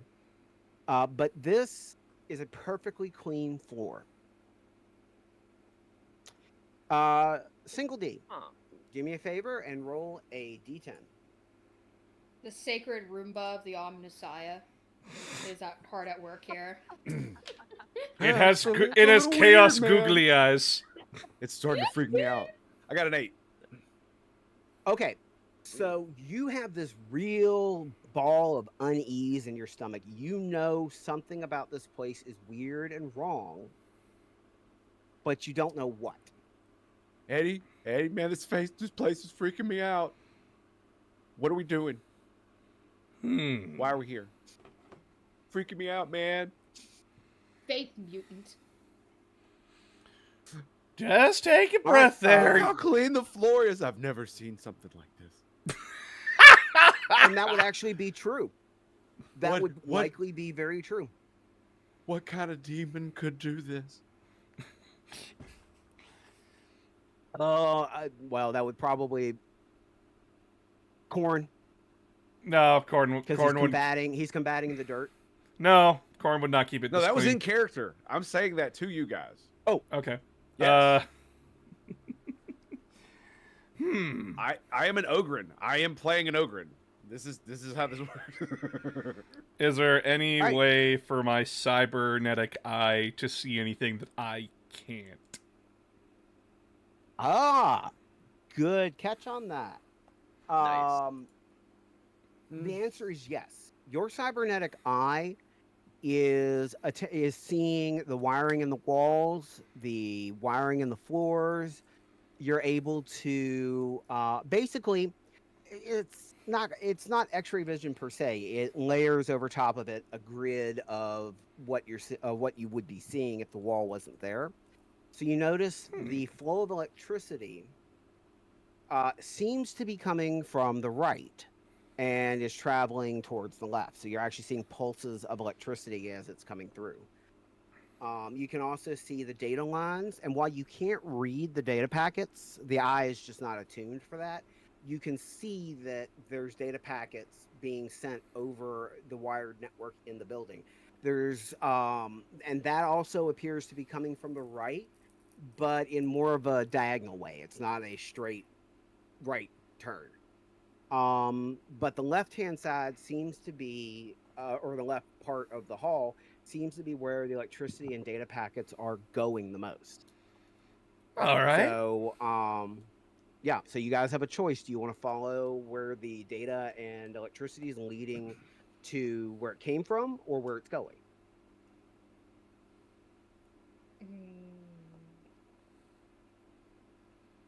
Maybe it's more important to go to where it's coming from.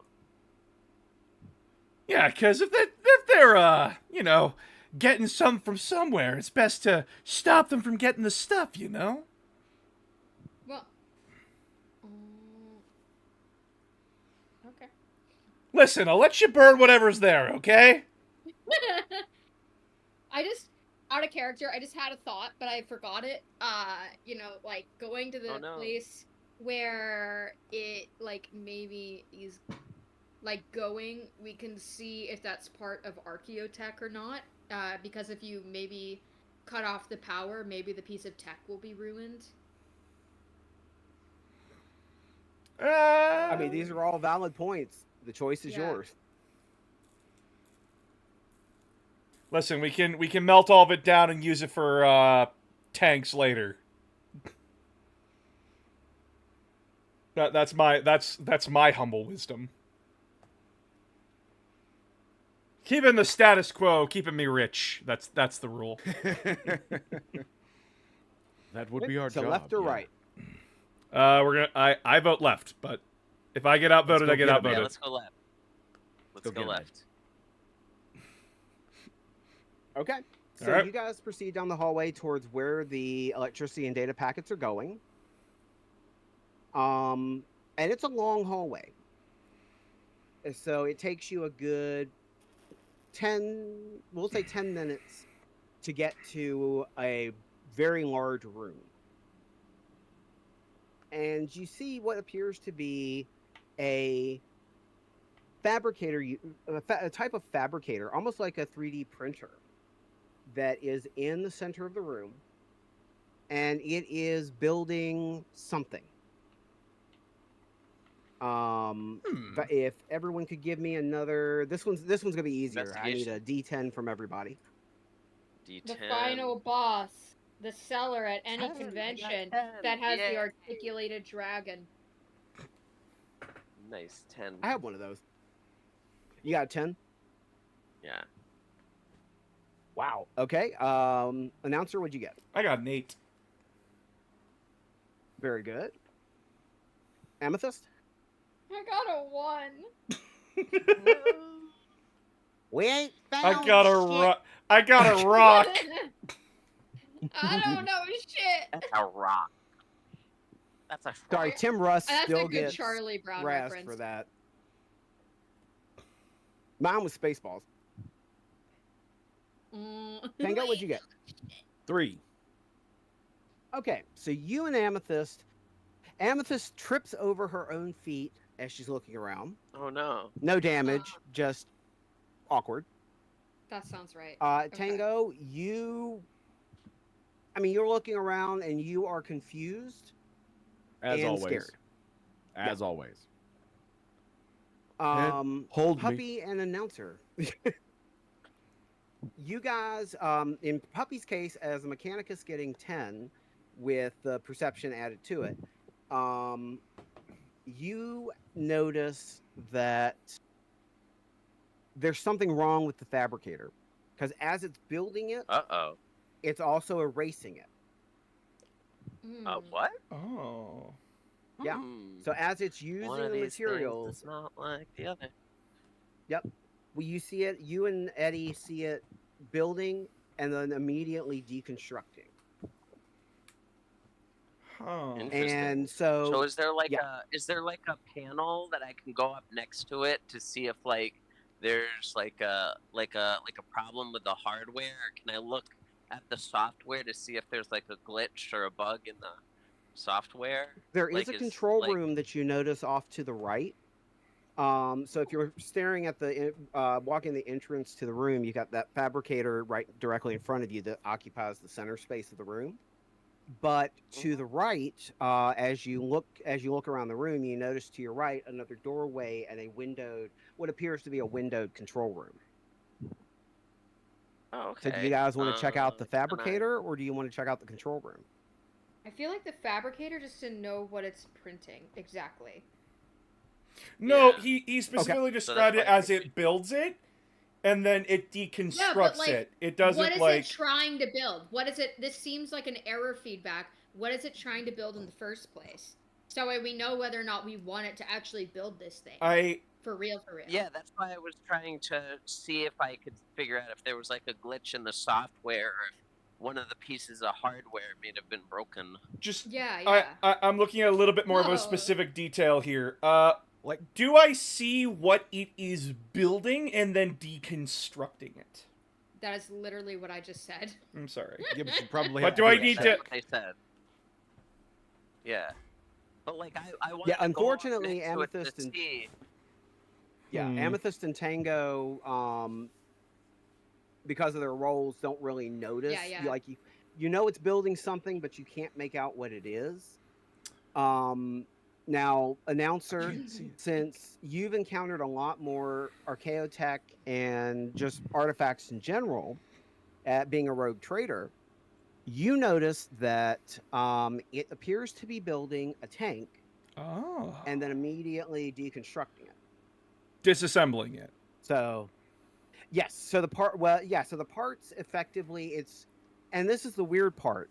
And like I said, it's like a 3D printer. It seems to be pulling matter from somewhere and using it as the base for the tank, and then takes that matter and puts it back in storage. So yeah, I think we should go to the control room to figure out like what's causing the glitch. Might not be a glitch of the system. Might be very much intended. Sorry, this is my 40K brain going. Uh-oh. Yeah, let's check the control room, please. I'm right behind you. Let's go to the control room. As you're entering the control room, you hear the footsteps. You hear footsteps because the facility is also like we said, eerily. Actually, I didn't say this, but it is eerily quiet as well. There is not the noise that you would expect to hear from an Imperium Factorium present. Uh-oh. And so, because of the silence, you hear footsteps approaching towards the other end of the room, the opposite end from where you guys came in. So, you make it into the control room. Uh-oh. And the door shuts just as you are seeing a group of chaos cultists entering the other side of the room. Someone's gonna have to hold me back. Someone's gonna have to hold me back. I'm ready to go. I'm yo, frothing at the mouth. D, grab her and cover her mouth. Grab her and cover her mouth. No, my flavor. Okay, so I grapple her and cover her mouth. I said no, D. okay. I said D. I said D. I need my tech bitch. I need my tech boy. Sorry. That's boy with a B-O-I, by the way. I need the Orgrin to hold her down and keep her mouth covered so they can't hear her scream.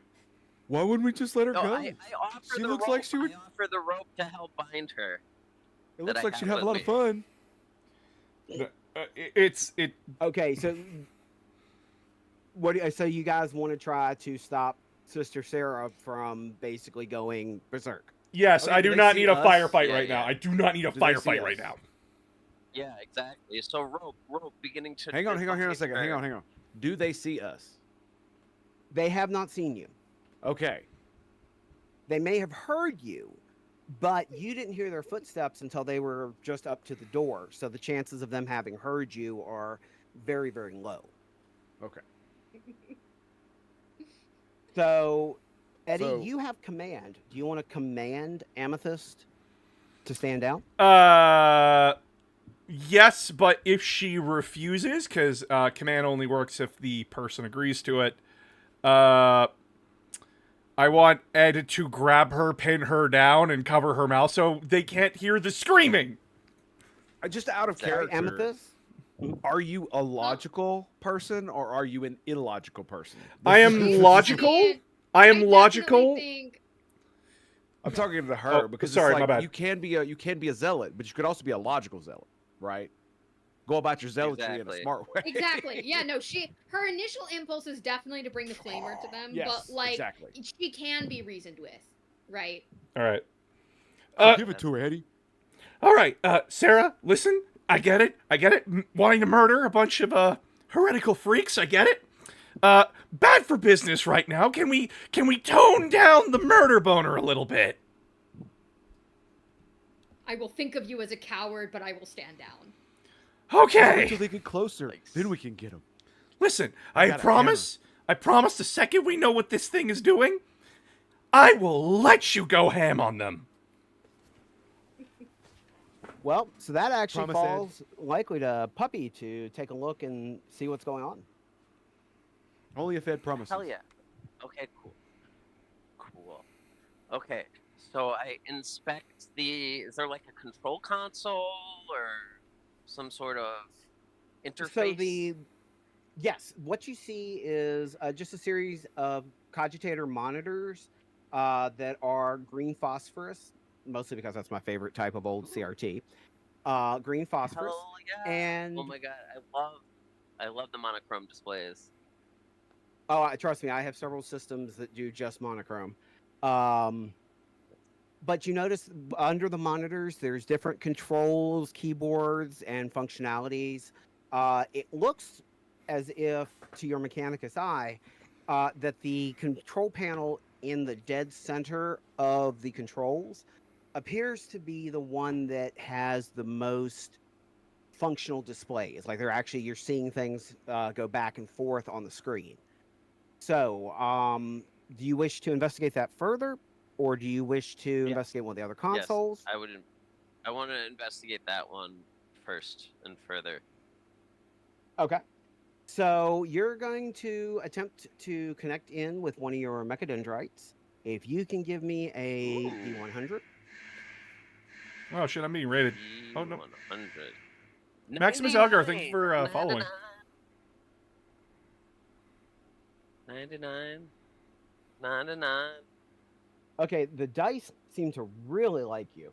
So you connect your mechadendrite in, and the first thing, the data stream that you get is so pure that it actually makes your character drunk. Whoa. Because you've never experienced data this pure. Most devices in the Imperium are barely held together. The machine spirit of this is just so pure that it's you get this sense of euphoria, and it's almost like a hit of a really good drug. Or like drinking an 18-year-old Glenfiddich. You know. Ooh. That or, level or of how about of some good. Ardbeg? I'd like some Ardbeg. Straight up put our AdMech guy into 4-wheel drive. Yeah. So he is actually going to get a boost temporarily to his skills. It's a 1-point boost, but you never know when a +1 will come in handy. Wow. This will be active for the next 15 in-game minutes. Well, Okay, what'd hold you on. find? Hold on. Sheets. Hold on. +1 for the next 15 in-game minutes. Yes. Nice. Okay, so then what did I find? You found basically, you remember how I said that the planet had an STC construct on it for the Lehman Russ tanks? No. This may be the facility that it came from. Oh. Because you're looking at data streams that you could only dream of. But you notice that while the data stream is very, very pure, it's stuck in a cycle. And the cycle, it looks like, is making this a. You guys have heard the theory of a perpetual motion machine? Yep. Yeah. Yeah.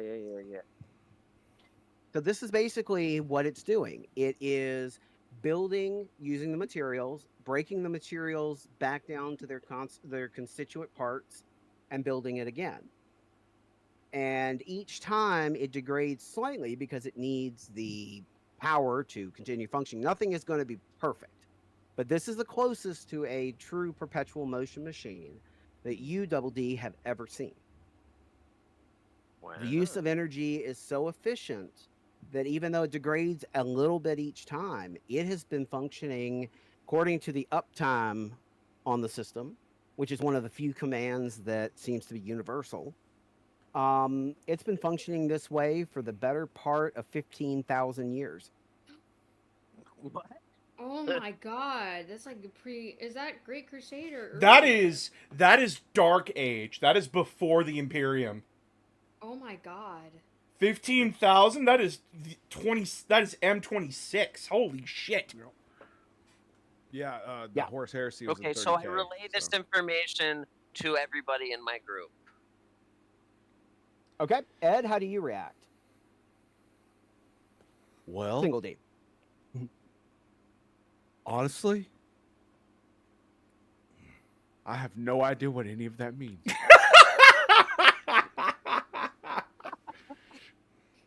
Nice. Okay, Amethyst. But it sounded fucking cool. I just wanted you to know that. You did a good job. Amethyst, what do you have? About the machine. Yes. Aw. You know about what I said about the machine. Yeah. It's alright, good shot. Maybe like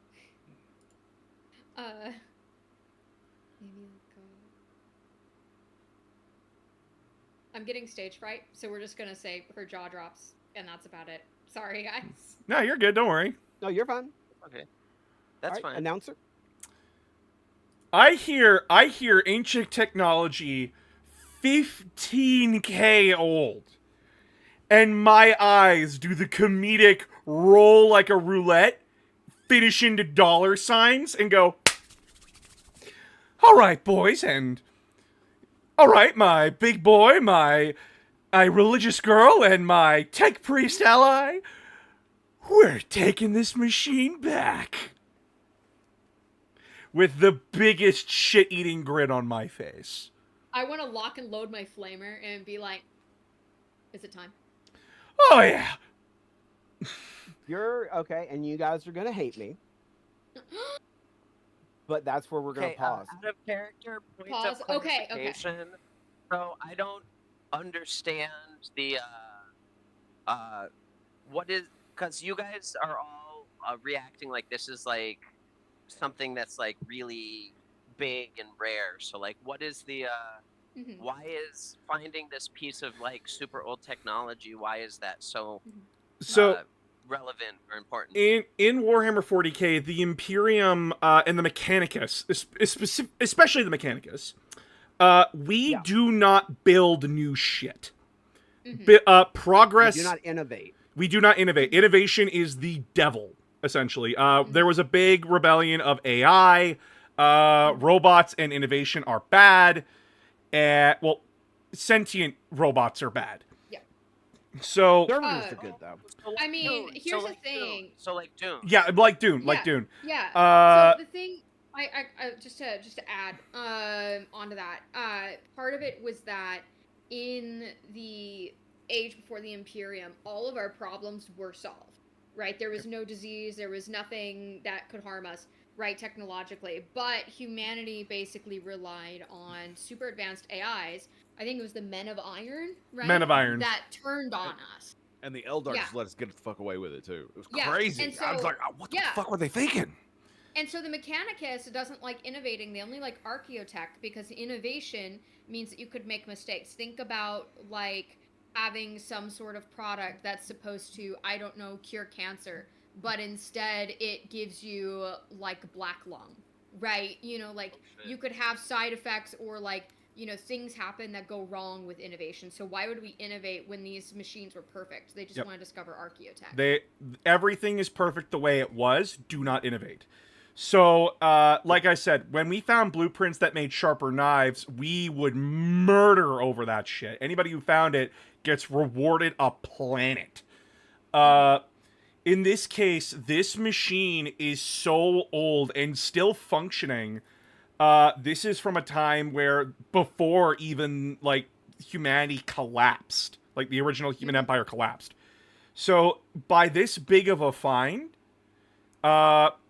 if our characters manage to keep this thing intact and bring it back into the Imperium's fold, and it doesn't turn out to be a chaos trap, you Then we do a service to the God Emperor. essentially Sarah would be immediately promoted to like a canoness, like the highest rank in her order. You would become a fabricator general of your own forge world there, puppy. Basically, like A fabricator general is like the governor of a planet, but in this case, you basically own your own factory world. You get to dictate what happens on it. That's so cool. Can I have a sandwich? Ed would get Yeah, a sandwich. Tango would get all the food. Tango would want for nothing. And I All just the want a candy sandwich. You want. and All I the could candy you want. I could replace our garbage ship with the biggest fucking heavy Wow, I cruiser I spent time could. building that. I know, but I could replace it with like the top of the line, biggest ship I could get my hands on, deck out in gold plating, jewels, Like 3 of 'em. everything. Like You three probably of them. get 3 of them. I get 3 of them, and I would be like a king of a pirate fleet. Yeah, you guys are not wrong. Why use Um, gold when like iridium, platinum, osmium? Yeah. Those are Because it's status. It's status. Oh yeah. I have It's- to it's trashy, Yeah, flex. that's gold why. will always be status. I have to flex. trashy, I have that's to flex. But yeah, that's how important this is, and especially if we can find one that is still functioning, and something like this that rebuilds and then deconstructs it. That is amazing, and it doesn't degrade over time, because the problem with STCs and 40K is that all it is that it's just making the same thing over and over and over and over again, but each time it does that, the next one it makes is going to be 0.01% weaker than the previous one. Mhm. You need to add about 15 zeros to that. Yeah, Wait, how would we transport this? Isn't this like thing the size of the room? Like, so how would we Why even bring transport it? it? You wouldn't have isn't to. I it guess you just. we use would the need to work. secure the whole factory and then Yeah. bring in Yeah. the guard. Oh, We'd have to bring in the military. oh. I mean, they'd probably send some Yeah. Space Marines if we told them what was here. Yeah, Oh. this is a situation the where like, Emperor's own angels. oh no, you don't like the Emperor's Angels. The Sisters of Battle fucking hate them. I mean, it depends. I think it depends. It does depend. It really does. It depends. Because, like, I mean, I've heard that they think that they're brutes, but they are still angels. So they do look at them like, Yeah, I but mean, they that is s- their they belief. s- when they say angels, they kind of spit it. Yeah, they hate the fact that the ones that are not the Black Templars hate the fact that the Emperor was basically became as a god. Because Well, I that was the mean, I'm last thing the saying- Emperor wanted. Yeah, I'm saying from the sisters of battle, you know, if their belief is that these are the divinely chosen, you know, like warriors of the Emperor, They're- they might think that they might look at them. It's not going to be. I mean, they don't look at. I'm sure they don't look at them as perfect because they know of corruption. It's Right, it varies from order to Right, order. It's complicated. It's it- complicated. Yeah, the more zealot of the orders Yeah. look at the Space Marines and say, "You already failed the Emperor once. You don't get to do it again." Yeah, like it's, Ooh, yeah, it's that's a more good point. complicated. Mhm. It's more complicated than they don't like them or they like them. It's way more complicated than that. So we are going to. It is 16:30. Yep, it's So what we're going to do is we're going to pause here. Mostly because I don't want to get into a combat sequence, because combat does take a little while to resolve in the in this system. God, and I hope wanna he give doesn't roll plenty of time tens to to do that. damage. True. Boom. So to summarize, you guys have managed to get down in a drop pod and a Thunderhawk gunship. You've It was a fun regrouped. ride, I told you. I only threw up twice, Eddie. It was Um, great. You found a factory complex that appears to be constructing and deconstructing with almost perfect efficiency. And the age of it appears to be potentially dark age of technology. You've got a chaos warband or a group of somebody you think chaos, because again the cultists are supposed to be meeting up at this location. And so, with that in mind, you guys have managed to get into the control room of this fabricator, where you are holed up at the moment. And once we do the next session, you guys will start from there, and think about what you want to do in between sessions. And do you guys have questions for me? Go time. That's what it's gonna be. Oh yeah. I don't have any questions personally.